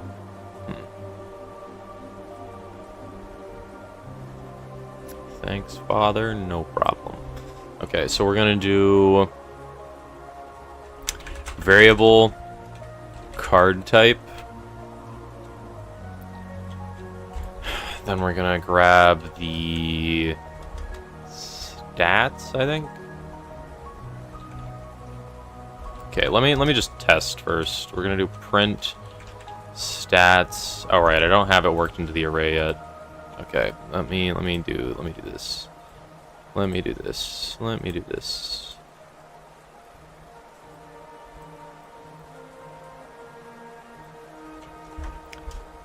Comma there. Okay, yeah. Let's just do this. So we have is token. Then we're gonna do type. Then we're gonna do subtype. Then we're gonna yoink you. Then we can just paste. Paste. Bam. Okay, now we're good. We got it all. Alright.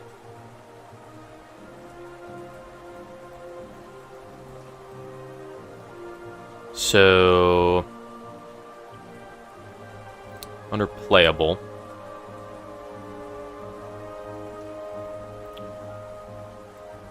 we want to check... let's print stats real quick, see what it looks like. So you play the ring. Left click it. You get equipment. Great. So... how do I... okay, well, let me just Google this. How to check if a string says something exactly... Godot. This might be simple. I think I can imagine how it works, but I just want to double check. Yeah, okay.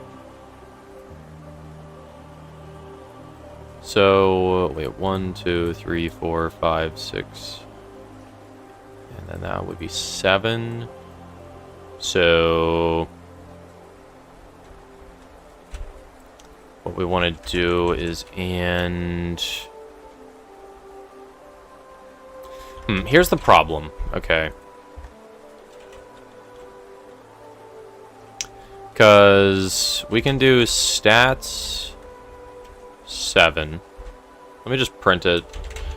Because this is going to be the creature type. But the thing is, it's a subarray. And I'm not sure how that would work with array slots. Because if I do this, then I play a gold ring, left click it, it prints equipment.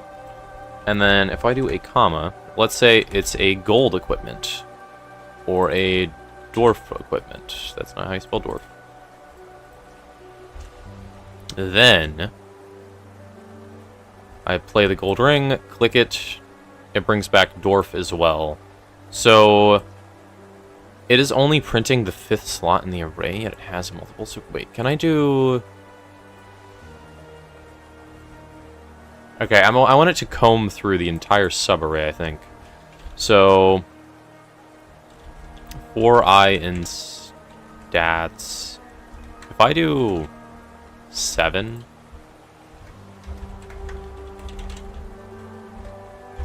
Print egg. Okay, so this should print egg twice. That it's trying to print egg as a variable. Not. Is this string? There we go. Okay. So it should print egg twice when I left click it now. No, it only prints it once. Okay.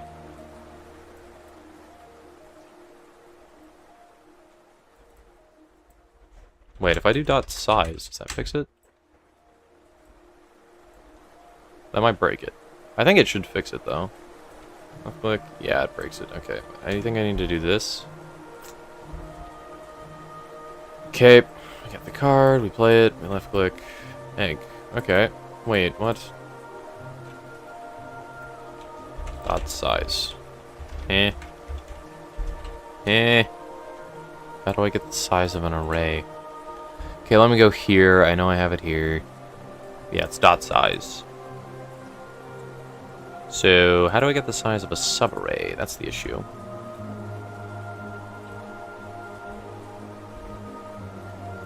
Bam. I clicked it twice. Okay, it only gives 1. Wait, that's because it has 2 items in it, isn't it? Let me get rid of... Actually, no, let me just add gold.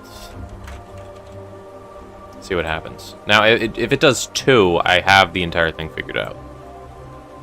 It does 3. Why does it do 3 now, but it did 2 before? Interesting. I'm a moron. I need to test it on a gold ring specifically. I was testing it on a dwarf miner, like I changed both. This gives 2. Okay. Figured it out. Great. So, now what I want to do is make it so this is the other order around. You're supposed to be here, you're supposed to have a comma there, you're not supposed to have a comma there. Okay, so now it is a dwarf equipment. So what it's doing is it's checking through the size. So 4i in stats 7 dot size. I probably could have used the other one for this, but whatever. I don't really care. Okay, so it's going to repeat this for every single creature type that this has. If stats 7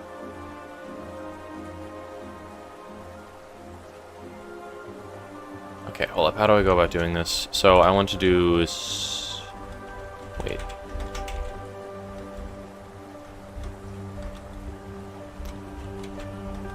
Type checked. Okay, hold up. Let me think about this. So...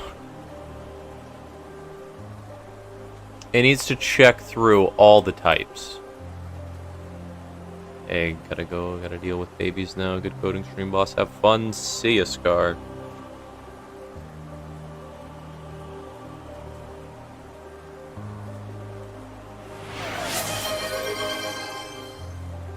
Just remember, you're closer to finishing your game than your follower goal. Nah, actually, yeah, probably, honestly. I'm actually probably pretty close to finishing this game, all things considered. It'll probably be done in, like, I don't know, 4 months in a playable state that you guys can actually play with. And by that, I mean one singular deck, no deck editor, 1,000 bugs. We're doing the first version. Okay. Just remember you're closer to finishing follower goal than your game? Nope. Nope. Maybe. If you're really optimistic, maybe. There's no way I hit 10 million followers or 10 million subs before I complete this game. Well, technically it's going to be a live service game because they plan on adding just cards for a while, or at least until I get bored, so... Okay, so what I need to do is comb through the entire array and see what there is. So, so this is going to repeat for each time. So variable, card selected. Does this break it? That's not a predefined variable here. Okay, that's good. So variable card selected. We're going to do equals 0 to shoot for the first slot. Then at the end, we're going to have card selected plus equals 1. Then we're going to have if stats 7. Then we're going to do 0 plus 1. This second pair of brackets is accessing the subarray inside of stats. And then if it equals creature, which is I think what I have this marked as, yep. Then it will run this function for... Why didn't it just died for a couple seconds, bro? Sad, sad. You missed my flawless explanation of this. It's tragic. Or you missed me pausing, thinking, because I'm an idiot. One of the two. Okay, if stats equal creature, then... Do I want to set a variable or just have it go? Because if I just throw this in here, does that work?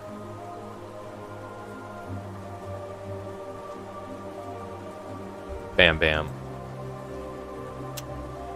Variable card selected cannot get index 1 from 7.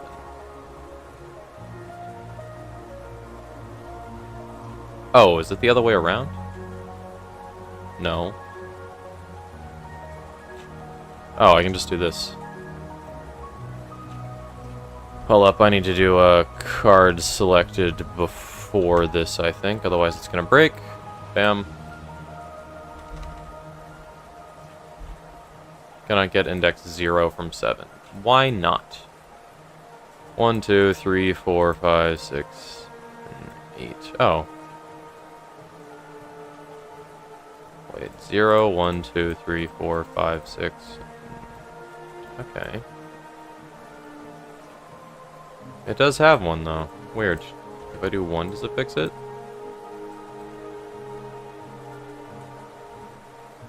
Oh, it's supposed to be card selected. I'm an idiot.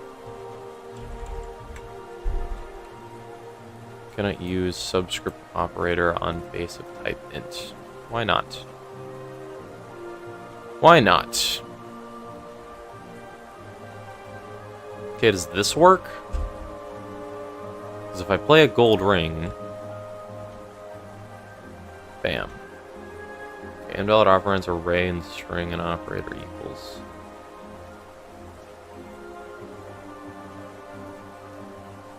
Huh. Okay, but here's the thing, though. It's supposed to... Let me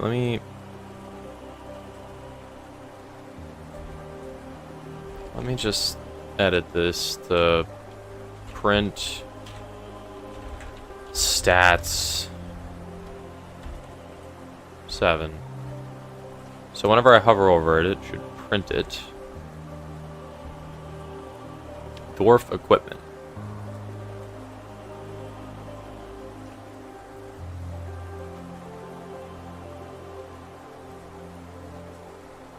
It should work, right?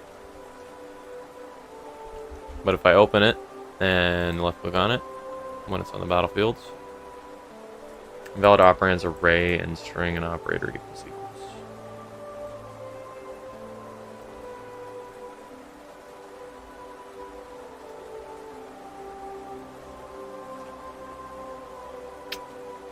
Huh. Okay, it should be checking if this... Okay, hold up.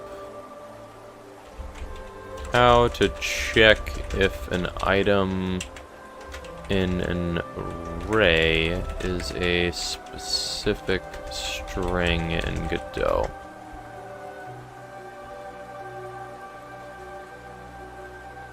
Wait, using the has method? The has method returns true if items found in the array and false if otherwise. Wait, what? Wait a minute. Wait a minute. I don't need to do all this fancy stuff. Apparently. Apparently. Wait, what did I just delete? I'm... okay, whatever. It's fine. It's fine. Okay.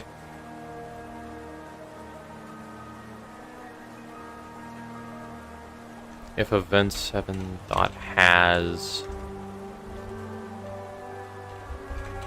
creature. Bam.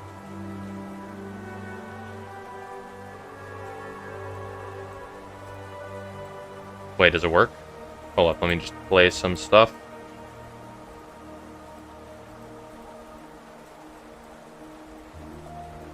Okay. You can't toggle rings to attack anymore. There we go. Creatures are not properly checking if they have 0 actions, though, which is a bit weird. Suppose it's fine, though. That's a bug I can fix later. What are you doing? Programming a card game. But more specifically, I'm trying to make it so that cards that are creatures are the only creatures that can attack. Because currently, if I play a ring and then I click this button, it makes them attack when they should not be able to, and then it crashes because they don't have the ability to deal damage. I don't understand that witchcraft. It's simple, really. It's really quite simple. It's very simple. Okay, function all attacks. I just need to do the same thing here.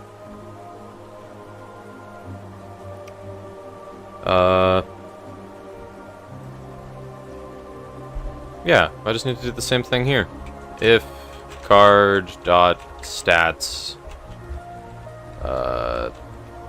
bam 7 dot has you quotes creature, do this. Then we just copy this over to here as well.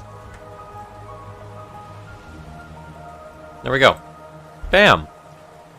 So now, if I play all the cards in my hands, go to combat. They can attack when they should not be able to. That's a bit of an issue, but whatever. Great. Now when I press this button, they can't do that. Okay. Great. So now I can just make this solely an equipment. Dude, the ability to check if an array has something is game-changing, dude. We're learning. Okay, player 2 health. Yeah. This works.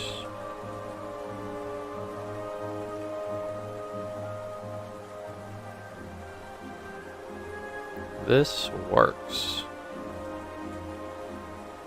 Looks fun. Do you use AI at all? Nope. I might use AI in the future if I'm really struggling with a concept and need it explained to me, but like I haven't needed to yet. I've just used Google.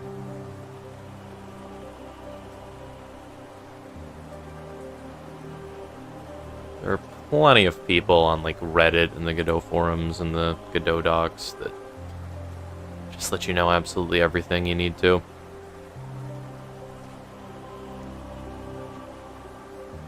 Okay. I think we're good. Real quickly, I want to change this counter, because currently, you can play creatures. Actually, hold up, let me fix the combat, because they should not be able to attack when they don't have any actions. Where's it printing this? Print stat 7. Print actions. Bam. Okay. That's 0. Go to combat, attack. It's not working. What is this correct? Wait, it starts at the number, doesn't it? Does this just solve it? Does this just solve it? Go to combat, attack. Doesn't work. Go to combat, attack. Does work. Great.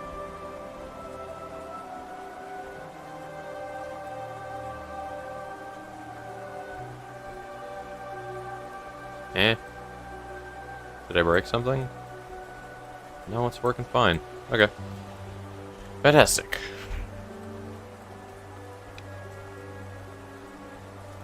Okay, let me just double check that main has the exact same parameter so it doesn't break. Okay, yeah, it has the correct parameter. Even before I had it in the other script. Okay, whatever, it's fine.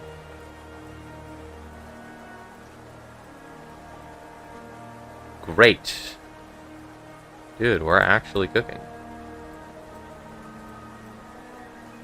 We are actually cooking.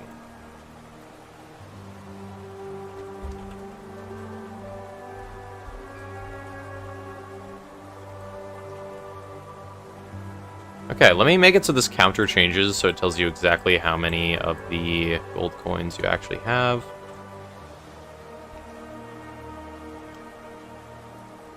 So that should be in the main script.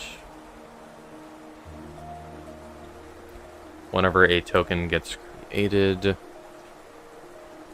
Because this is only for ETB effects. This is if it makes a token. So I can just make the counter go up, actually. This is probably a poor way to program it.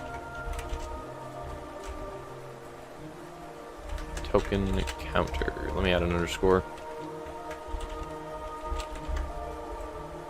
Bam. Dot text equals. We're gonna do string brackets. Tokens. How did you learn to program? Trial and error and Google. I'm still pretty bad at it, to be honest.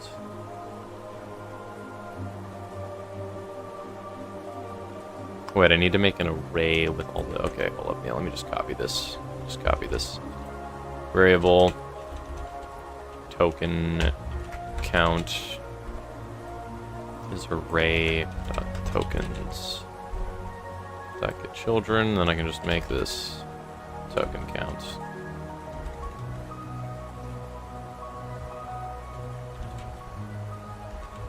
Wait, why is it being weird? Huh? Okay, there we go. That should work. So, play you? That's a bit wrong. Okay.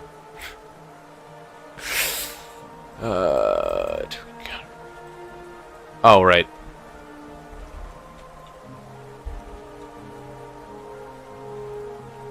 And then we need, right.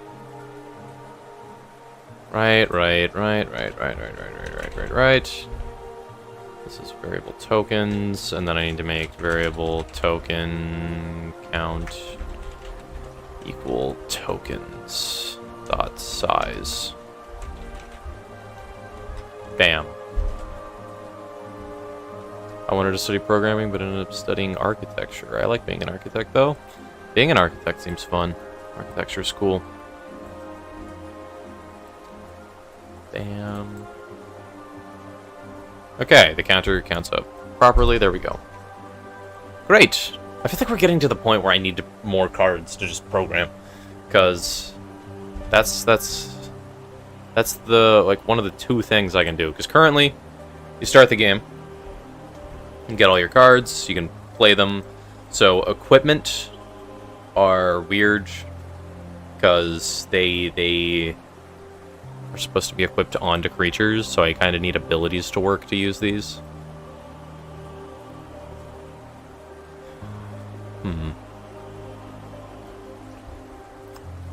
How would I get an ability to work for you? Okay, I think I can figure it out. Currently, I just don't have that many cards, to be honest, just in the full deck. We're only at 10 total. This is the highest, this is the largest legal deck that you can currently make in the game. Although I can just add more copies of more cards. I guess I could do that. Let me check something. Is there a way to add copies of a thing in an array in Godot? But isn't just copy and pasting? Because like this is the array for your deck, and it's just so many instances of the thing. And I want to see if I can change it to a number. Also, let me go playable script and get rid of this. I don't need the test anymore.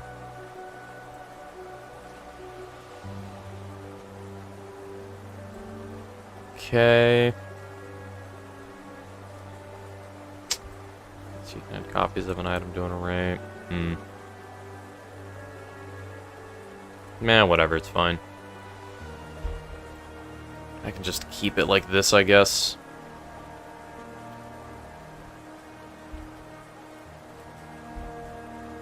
Okay.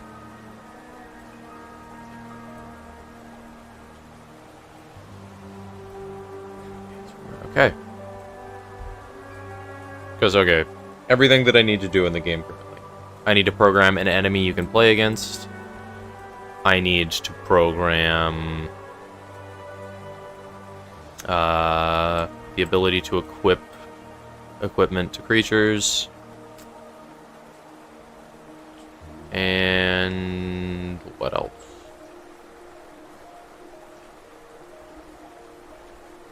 I guess just like work on graphics and make more cards. To be honest, we're kind of there. I suppose I could start programming an enemy. Because currently cards don't have an owner assigned to them. Oh god. If I ever want to make the array of these things bigger, I need to go through and change all of these values, which is annoying. They're not really in that many places, though. So right now it would be pretty easy to do, but later it's going to be annoying when there's like 40 values and I got to swap them on every single... Well, actually, no, I just need to swap it on these two scripts. That's why I did this, okay. Because we could have a variable called owner right now and just have it equal a number. Wait, member owner redefined. Huh? Card owner. I think that's a predefined variable in Godot. Let's just... Okay, let's just break everything real quick. Okay, card owner. I want it to be the first thing. Actually, I could just make these children of nodes, actually. Hold up. I think I have a solution. Yeah, I need to think about how I'm going to go about programming a second player, because to be honest, I'll probably make a bot first, and then the bot just does some stupid decision-making, so people can actually just play the game before I program multiplayer, because programming multiplayer is going to take a lot of time, because I do not know what I'm doing at all, and multiplayer, I've heard, is a headache to program. So that's going to be a pain.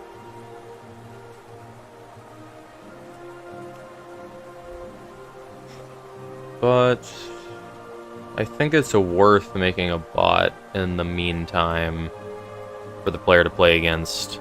Just to, like, I don't know, get a hang on the rules of the game. Okay.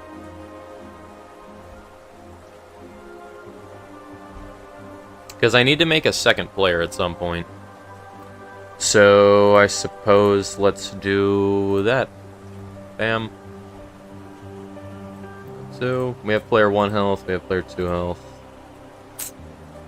We got these. Okay. What is this? Oh. Pass button.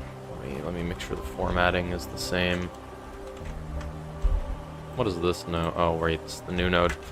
Hand 2. Let me make it capital.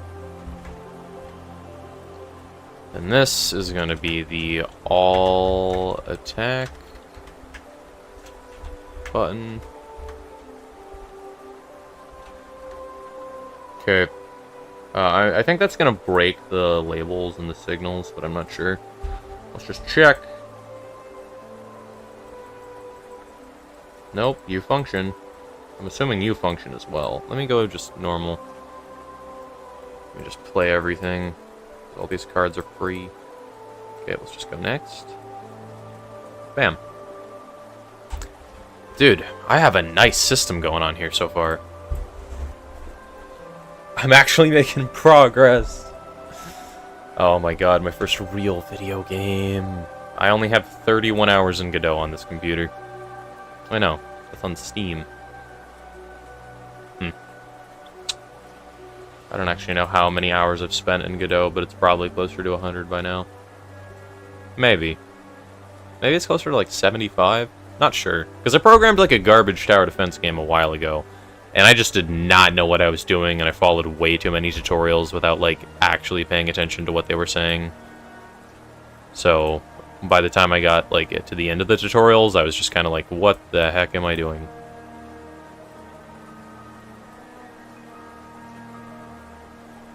Okay. You got creatures you can attack with now.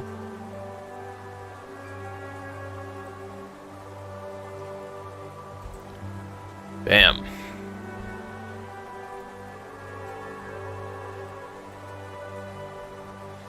All right. So, we need to make a second player currently, which I think requires us to make a second deck. Variable deck 2.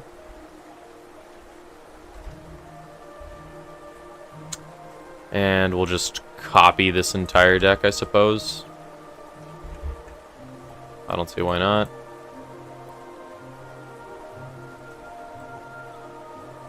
And this is actually a nice way to format these. So I have all this is the Dwarf Miners, all this is the Gold Rings, and I can just add a comma and be like, okay, these are the next cards. These are the next cards, and just do that for the whole thing. So, variable deck 2. I have a problem though. Cards currently don't have a back. I need to make a back so the deck actually looks nice. But currently, it's kinda whack because it's just a black box.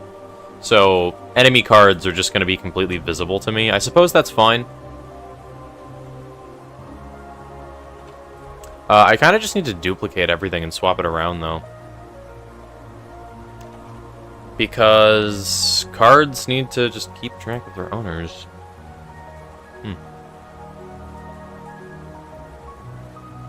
Okay, let's think. So, just do the same thing that we've been doing. So variable deck 2 exists. We're going to start. First thing that happens, without the player doing anything, we draw 5 cards. So I think I need to change the pass button. Actually, no, I need to check the game phase first. Huh. Pass button. Wait. Wait for Iron 5 draw. Hold up. Control C, get rid of you. Start. Oh, okay, that's fine. I thought I was going to have to change things. Because I thought drawing 5 cards was a product of the pass button. But no, I was smart and fixed it to be different now. So, turn.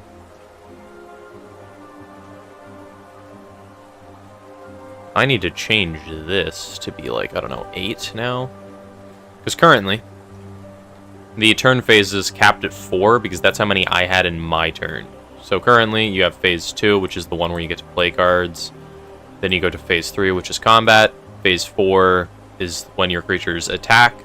And then I would just have it go back to the beginning But now I need my enemy to have the turn, and then at the beginning of my turn I will draw cards, then go back to playing. Okay, so this is the phase reset. This is the end of player 1's turn. Or no, this is the end of player 2's turn. This is a whole turn cycle. Which is why game phase gets set to 0 and it gets updated properly.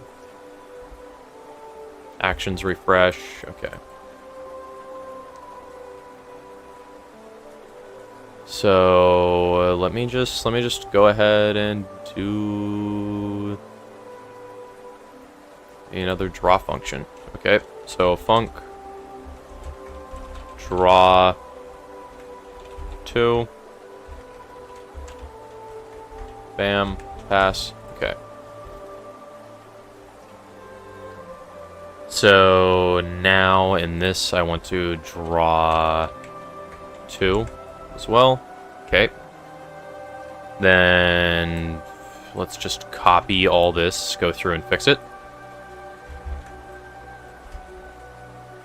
So draw 2, deck size equals deck 2 dot size.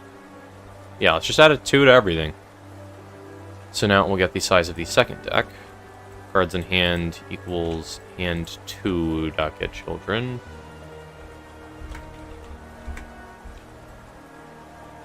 Then hand size equals cards in hand dot size. If it's less than 6, the bot will draw a card. Deck size is a locally defined variable. That's nice. So now it should draw cards, but it will sort them into my hand. Invalid access 9 on base object of type array. Variable card and deck. Oh. 2. Bam. Okay, great. Now it acts as if it's drawing 2 cards each time. I drew 2 cards over the limit, which it was not supposed to do.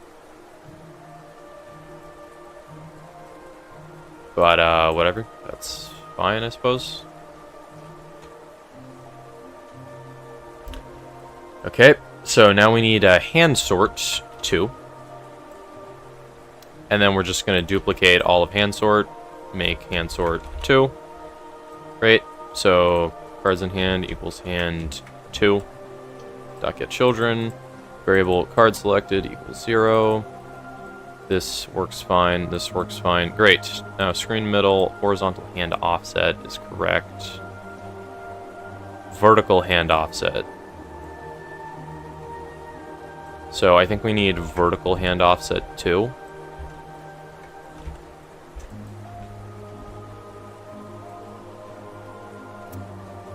And we're gonna do that here. Wait. It's not reparenting it properly. It needs to be 2. Right. Great. Now we need a variable up here. Vertical hand offset 2. Let's have it equal, I don't know. Let's do 90 for starters. So if I run this, right, it goes down, I think. Oh, hold up. Because hand... Where's hand's position? Ah, it's in the top left. And hand 2 is also in the top left.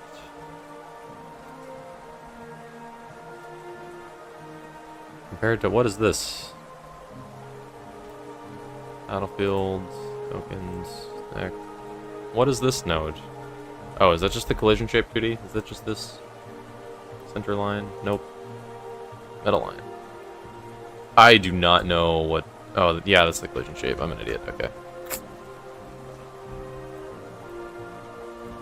Gotcha. Okay. So now currently we have these. Let me just check where it crashes again. I forgot. No, it doesn't crash. It just has a lot of weird overlap. Huh. Let me make it 0. See where this goes. Okay, there's a lot of overlap that I don't get because I didn't do this in the proper way. Hand size less than 6. If hand size is the size of the children under the array. Let me just run it and check what the scene tree looks like. Because we have a hand 2, hand 1. Great.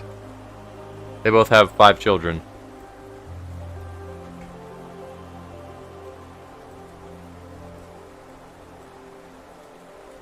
Wow. 5 rings. Cool.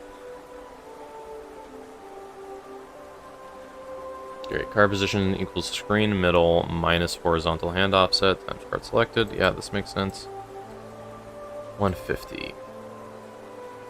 Wait, it's not supposed to be 150. It's supposed to be... Oh, wait, no. Vertical hand offset was correct. I'm an idiot. Vertical hand offset was correct. I didn't need to change vertical hand offset. Vertical hand offset was right. Vertical hand offset 2. I needed to change this position to, like, I don't know, 450. This is wrong. But I just want the hands to be separate. There we go. Now we have 2 hands. They drew all rings. Strangely enough. Oh. They're drawing all rings because I didn't shuffle the other deck. I need to do deck 2 dot shuffle.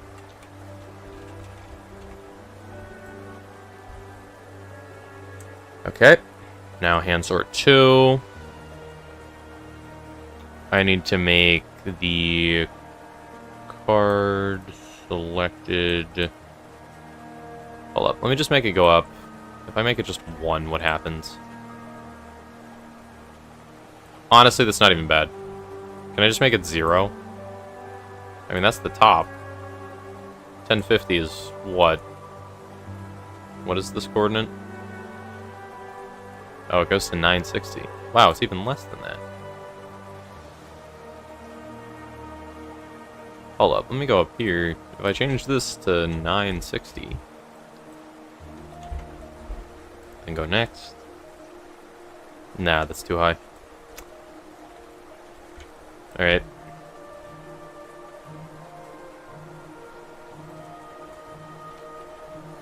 Okay, so hand sort 2. I think I want the cards to be upside down. So let me just change the rotation.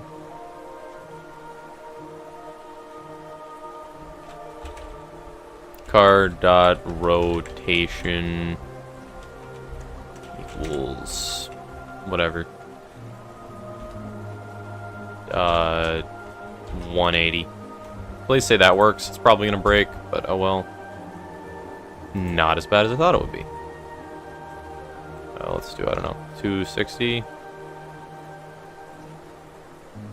Okay, so it's got to be in between there. Is it just like 220? Yeah, okay, it's going by radians. Card dot rotation degrees. There we go. 180. Bam.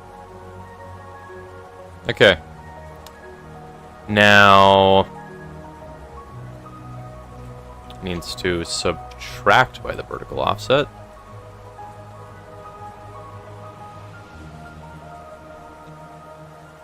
And add by 10. Does that work? Bam. Okay. Now the enemy draws cards. I want to make this, like, I don't know, -10. Does that fix some issues? That looks slightly better. Okay. Great. Now you can play cards. Go to combat, deal damage, draw a card for your end of turn. Let me add a different step for drawing a card. You should draw your card at 5. Alright, damage phase, then 5 will be the end turn phase. And then 6 will be player 2. Refresh phase. There we go. Okay. Yeah, let me just get the turn cycles working.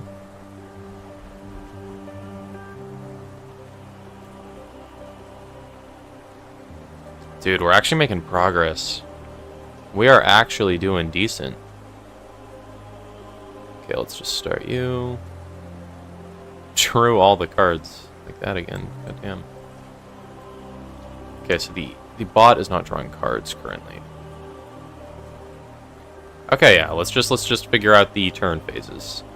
So if game phase is 4, it needs that. If game phase is 6,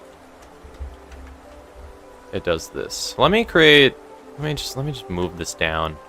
Currently, I'm tracking game phase up here. I don't think that makes sense because I mainly need it when I'm on the phase button. Bam. Let me just, I don't know. I don't know. Yeah, this just game phases. I am so bad at spelling right now. What is this? Player 2 refresh phase. Okay. Wait, this is supposed to be 5. Okay. Now, if game phase equals 6.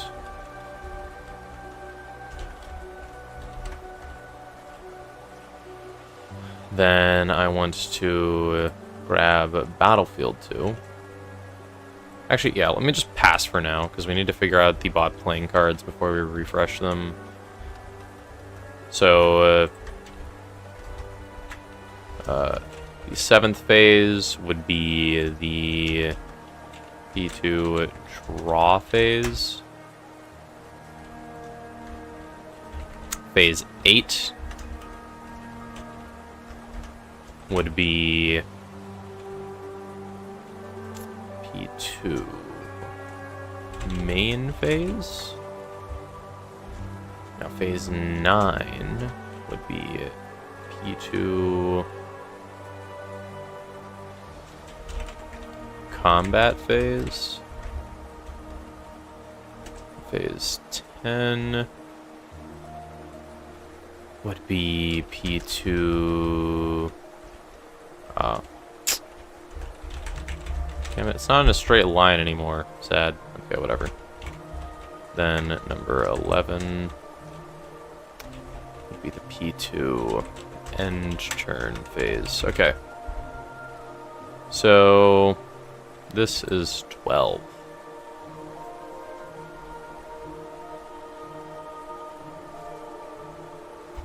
Alright, so this happens at 12. So, we need to manually program all of these. Okay, so if game phase equals, let's just do, what phase should we do first? What phase should we do first? So let's just walk through. So you start the game, you both draw all your cards. Why are you drawing rings again? Is that a bug? Okay, whatever. I play my cards. Go to combat, can't attack. Go to damage, doesn't matter. Let me actually change damage to add 1 to the scale. Because you're never going to want to stay in the damage step. And then game phase 5 is the end of your turn.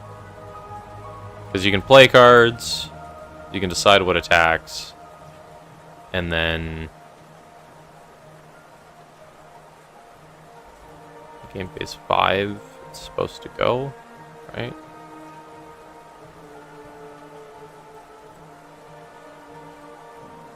Oh.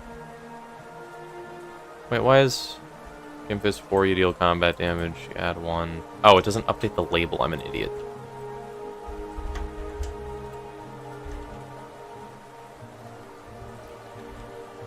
Okay, it was working properly, I just forgot to update the label. Okay, can't attack. Go next. Great. So phase 6 is supposed to be P2 refresh. Doesn't matter. So we're going to go to 7. But, phase 6 should make the game phase add 1. Let me just copy this whole thing. Phase 6 is supposed to happen automatically. Phase 7 is also supposed to happen automatically. Game phase equals 7. We want this. Draw 2. And I think we want to duplicate it twice. Bam.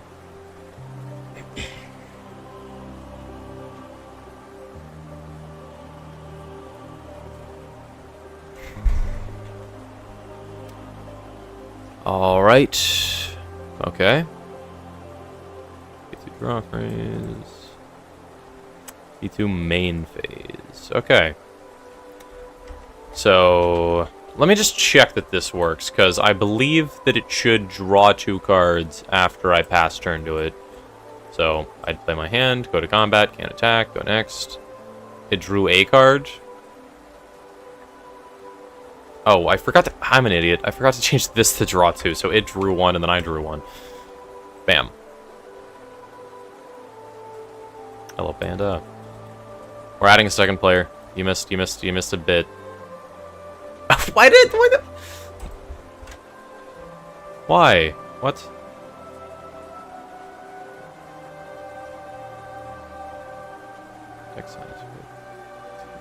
Huh? Oh. Deck 2, remove at. Bam. Bam. Okay, let's go. The enemy is drawing random cards. From these. There's been a single message in chat for like the 40+ minutes of being gone. I know, because literally nobody here cares about programming besides me, and I'm obsessed with it. And you guys are going to sit here and watch me program. Okay, so it draws the cards. Then it goes to phase 8. So on phase 8 is the main phase, which means it will draw cards. Okay, so if game phase equals 8...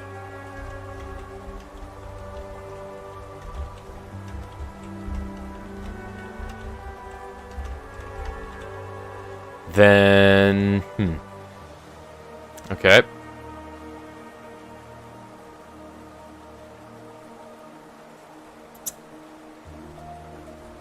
So phase 8, I think I need a new function called bot. Actually, hold up. Yeah, bot play cards. Bam.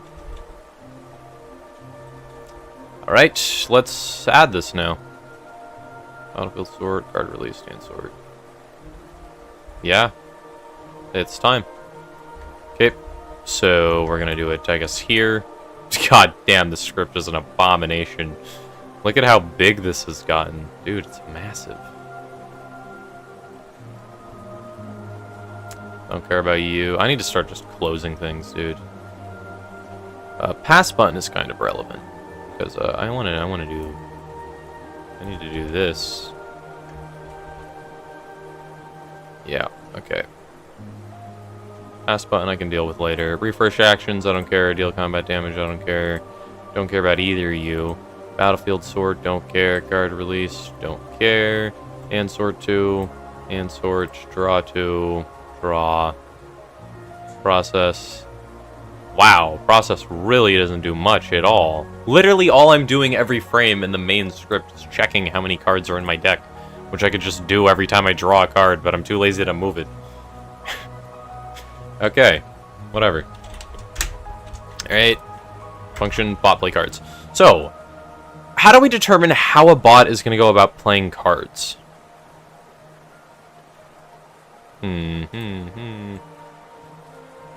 Wow, the script is 241 lines long. Each handcrafted with love. Okay, let's do pass so it doesn't give me the error message of doom. So, I suppose... Should I just make it play its whole hand? I suppose that makes sense, honestly. Because currently the way that my card playing works is under card release. If card play attempt equals true, it makes the instance get reparented to battlefield, so I could just do that. But it gets the signal. Well, this has a list of all the cards in its hand already. So, I suppose I should just do hand 2, I guess? So... let me copy this as a good base for this, I suppose. Let me just get what I need. So I don't care about the actual sorting. I don't care about the rotation. Great, hold up. I deleted the thing that it needs. I deleted the card selected. Okay, whatever, I can do that later. Card underscore selected. Bam. So for I and cards in hand, this will repeat for the amount of items in cards in hand. I feel like I have redundancy somewhere in the script that this is just now enlightening me to, but I cannot remember where it is for the life of me. Where is it? It's somewhere. I made a mistake somewhere. I don't think it's a bad mistake, though. I think it's just a mildly annoying mistake. Okay, whatever. It's fine. Okay, variable card equals cards in hand, card selected. Alright. So since card play... okay, so this will just cycle through all the cards in hand. Now, I don't... okay, here's the thing. Currently, there's literally nothing that stops you from playing cards, because I don't have any cards with costs yet. These cards are completely free to cast, and they serve as kind of like the baseline cards. Like, playing these guys gives you gold. You can equip these guys to a different card, and then attack with them to give you gold. So, literally, all of these do is give you gold to cast bigger cards. But I don't have anything that actually pays off of gold, so I don't even need to add costs yet. So, for all the cards in its hand, I'm gonna make it so it'll reparent them to a Battlefield 2. Bam. Battlefield. Wow, I'm bad at spelling. 2. Bam. Variable. Yeah, let's just do card.reparent.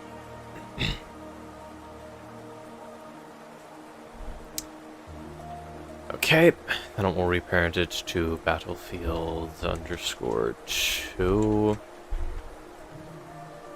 Okay, let's just see what this looks like. We pass. It'll play the cards, and they're all under battlefield 2. One of them is. Oh, it only runs through bot play cards once. Wait, shouldn't that do this, though? Fry and cards in hand, which is a lot. Variable card. Parent battlefield. Why is there any cards in hand? Excuse me?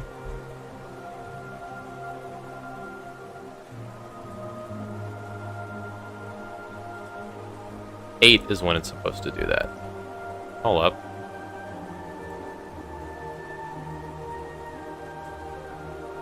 Why does it skip it? Why does it, like, skip it? Okay, so 7, it adds 1 to 8, and then this just runs this. Do I just need to, let me just...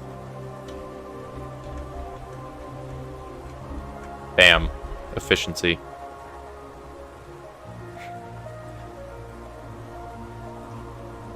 It didn't, okay, wait, hold up, let me check this. Bam! It played all the cards. I'm a master programmer. I'm the best. Okay, so it played all the cards in its hand. In the most... Oh, I'm an idiot. It was only doing the same one every single time. Okay. You have more than 600k channel points. You're getting close to the Discord roll. Halfway there. Over halfway there. Okay, so now this should go ahead and play all the cards. Bam, bam. Goes ahead, does that. Remote, Battlefield 2. 1 card. Son of a biscuit-eating bulldog. Why? Okay. Variable for iron cards in hand.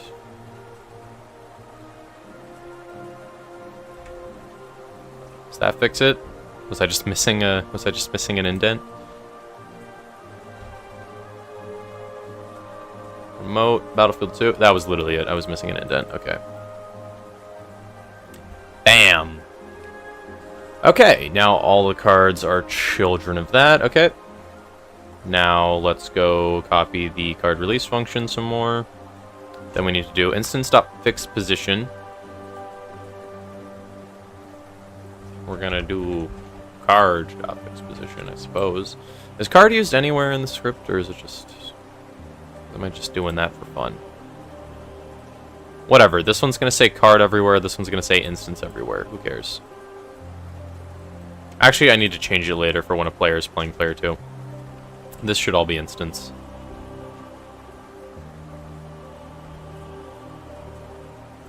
Actually, it doesn't even matter right now. Whatever. I need to change this to instance either way. Okay. Then I need to check this, I believe. I think this is supposed to run. Because it's going to check if it has an enter the battlefield effect, if the enter the battlefield effect is creating a token, what the token is, make the token, reparent the token to token 2. It's making a bot is easier than I thought.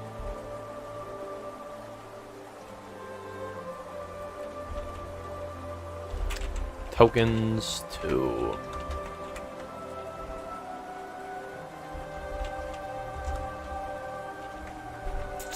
This 2.get children. Bam.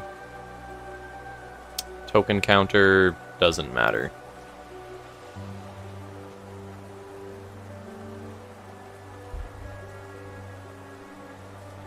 Tokens 2 is at the same position though. It's Battlefield 2 is it? It's not repositioned. Battlefield is though. Huh. Interesting.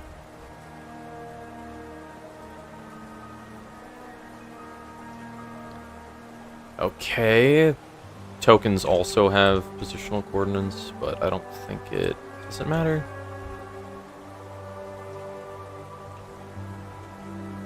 Whatever. Tokens 2, position... Actually, it does matter. Hold up. Let me make sure the position is about the same. Okay, so this one is 1050. It's 1080, so it needs to be 30 below, which means... Wait, is this just... Do I just need to change this to 30? And that's equal? Because my monitor is 1920 by 1080, so I think that should be roughly the same coordinate.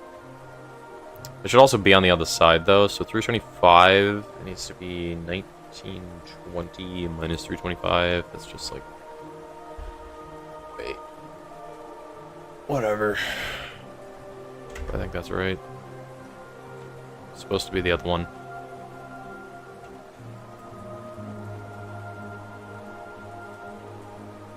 X needs to be 16. Nope, 1595. Bam. Okay.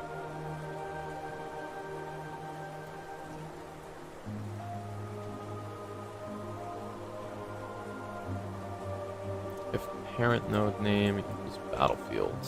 Wait, what?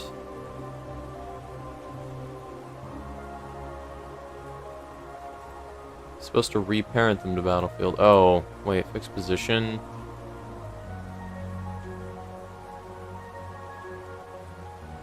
Wait. Token that position. Wait, instance.fixed position.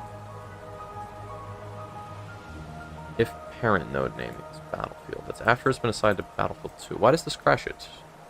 Whatever, I don't care about fixing the position right now. I can add that later. Okay. Does this make tokens? That's the main thing I'm trying to figure out right now.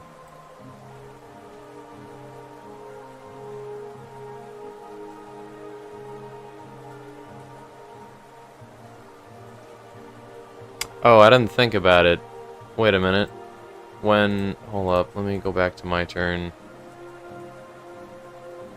The token covers this card. Okay. Unideal. Oh, and this covers this button. Okay, whatever. I need to revamp the UI anyways. It's fine. It doesn't matter. Okay. We're gonna do instance dot rotation degrees equals 180. Now it should be upside down.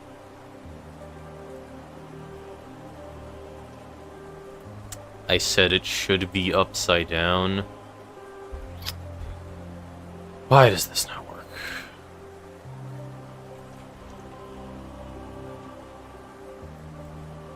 Wait, what?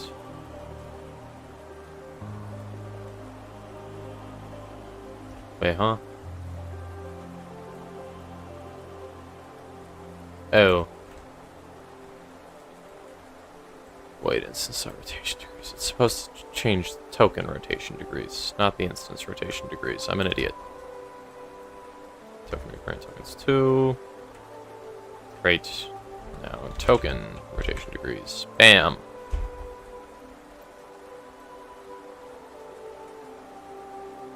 Hey, there we go. Okay, whatever, it's fine. I can fix it later. I can add a counter to it later. For now, it's just going to stay as it is. I can solve these issues later.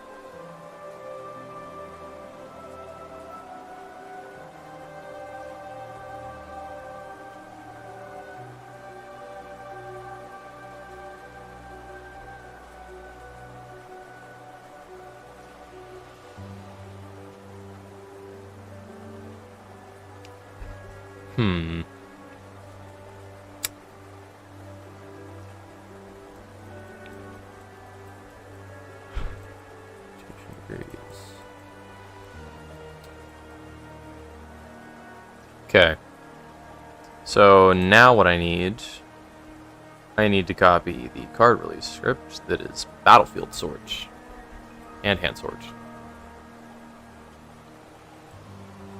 Let me just replace this. Did not mean to do that. Bam. Wait, is this? I should do it for each card, shouldn't I? Okay, so we need hand sort 2 and then battlefield sort 2. And we're gonna just make this a function real quick, because we can just go func battlefield sort 2. Bam. Great. Bot plays cards. Now I can get rid of hand sort 2. I think it's functioning in every way that it needs to. Great. Now we have battlefield sort. We're gonna just copy all this. Battlefield sort 2. Bam. Battlefield 2. Get children, and then for cards in battlefield, I'm gonna use the card selected. Sort it. Battlefield 2 dot scale, battlefield 2 dot scale, battlefield 2 dot scale. Okay, this entire script should work if I just change the Y level, I think. Because currently, if I just do nothing, the bot is going to play them on... Oh, right. So, the battlefield uses its own position to decide most things. So, currently, its Y level is 700 and its X level is 960. 960 is the center of the screen, so I want to copy that here. And then the Y level is currently 700. So if I make this 700 and then I just like lower it until it looks about right and is like, I don't know, here, 375, 400, does 400 work?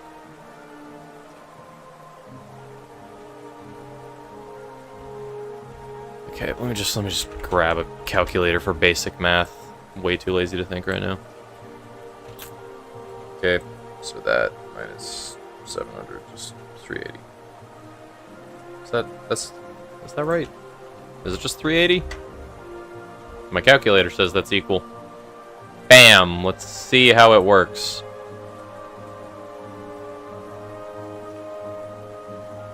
Okay.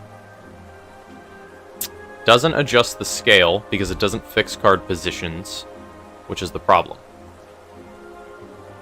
So let me add that real quick in bot play cards. Because it should be okay, it's under card released. Let me just move bot play cards to be next to card released. There we go.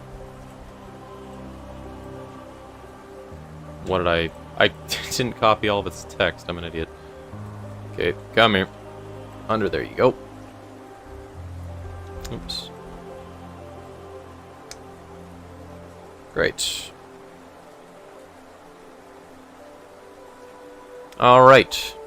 Card released. Bot play cards. Okay, these are functional copies of each other. Not really. Bot play cards is way different from card released.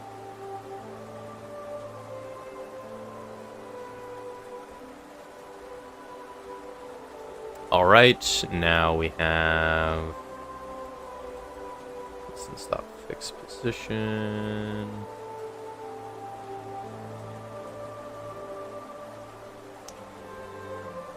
Okay, so we need this to run. It should run immediately after the instance is reparented. Let's see why this crashes. I don't remember. Bam. Invalid access to property or key name on base object of type nil. Or parent node dot name. Oh, does they not log parent node? They should be checking this. Yeah, they should be checking it every frame. To get parent dot game phase. Oh, wait. Wait, no, they should be getting... Oh! Hold on, gosh, only give me guard in it, I don't know. Hold up.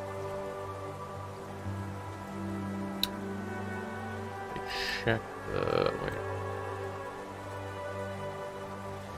Oh. Oh? Oh? Hold up. Yeah, they should be checking the parent constantly. Or parent node.name equals battlefield 2. Bam. Why is this breaking? Hold on there. Valid access made. Pass button. Play cards. Instant stop fixed position. Then this. Why is this where it's breaking? Invalid access to property or key name on base object. On a base object of type nil. This parent is selected though. It should be able to check the name, shouldn't it? Why can't it check the name? Hello, Hyper. Why can it not check the name?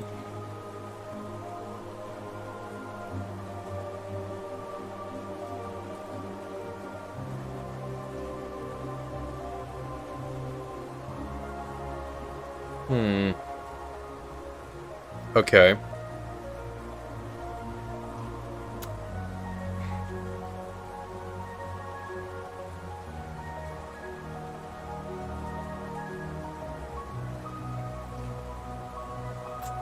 What is the progress? A lot. You start the game, you draw your cards, you play cards, they actually do things. These guys make these tokens appear. You can pass your turn now. Cards properly have types that work, but currently it crashes whenever the enemy player bot tries to play a card. Because we have an enemy player now. They have their own cards. When you pass to their turn, it worked for some reason this time. What the heck? Why did you work? Excuse me?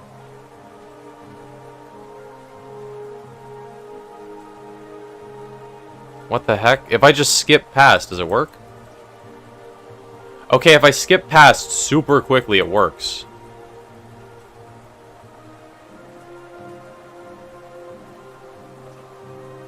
Okay, okay. I guess. Yeah, I guess that's okay. Why is it... Process parent node equals get parent.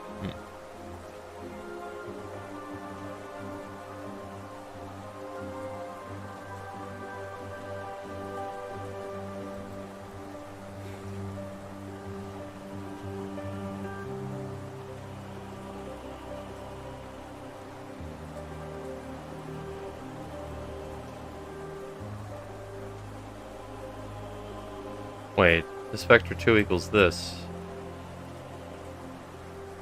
Wait, what? Does this matter at all? Oh, let me copy this, delete it, and see what happens. Let's just play the cards. We go to combat, can't attack, we go next. The bot plays all its cards. Okay.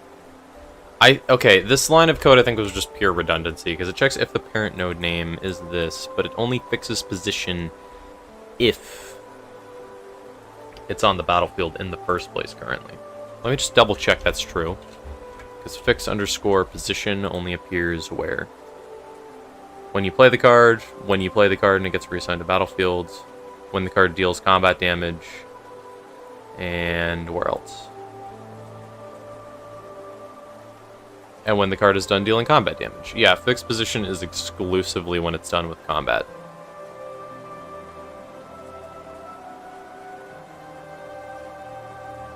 There's a hole here. Let me just fill that in. Okay. Now it gets stuck at game phase 9, which is supposed to be the combat damage phase. Okay. Well, dude, we have a somewhat functioning game here. I need to check what the parent name is, though. Actually, do I just be lazy? I could be insanely lazy.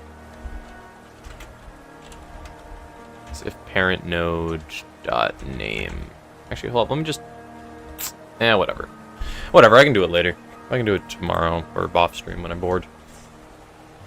But I have been streaming for almost 3 hours now, and I want to try something new. So, at the end of my streams, I don't really raid people. Let me just check. If I have more than 5 viewers currently, then I will raid someone. And we have 6. We have 6. So we're raiding someone. We're raiding someone. Oh, wait. Are we? You're on the Discord server. Wow. She lied to me. Wow. So I looked at her stream earlier, Milken. She said if I was still streaming by the time she ended stream, she would raid me. Stream over. Didn't raid me. I thought I would be nice. Raid her back. Whatever. We're curb stomping some random person. Or do you just guys want to just cancel stream or end stream? You like that? Raids give channel points. They do. Raids give channel points. All right. All right. What category do we want to look for? What category do we want to take a peek at? Who do we want to look at? Wow, most of the streams I've viewed are my own. Makes sense. My ego's through the roof. Up to you. Why is it up to me? VTuber? Alright. What repo VTubers? I don't know, man. Pokemon Unite? Whatever. Let's raid some random Hollow Knight nerd. I'd probably only keep watching Hollow Knight or Skong. Yeah. Alright. Who's a nerd that's playing Hollow Knight?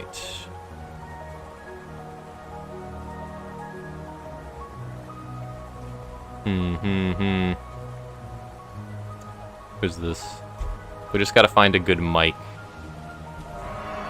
I honestly still am not even sure what this. Oh, great! I dashed into him. Good. Whatever. This works. This works. The arch, touchy, whatever. Okay. How does one raid?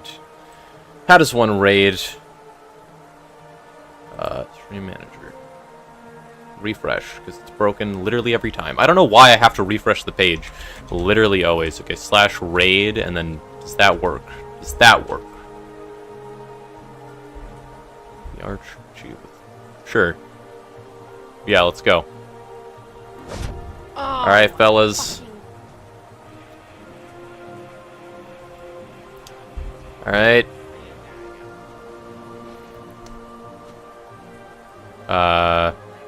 We ready? 6 viewers are ready to raid. Let's go. Raid now. Let's go. Using to its fullest potential. Yeah. Spam Kevin in the chat. Oh, what's going on? Lord Baby Buncher. Yeah.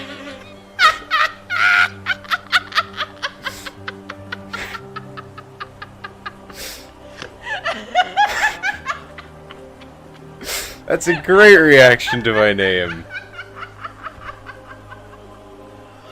Holy shit, what a name! I love it!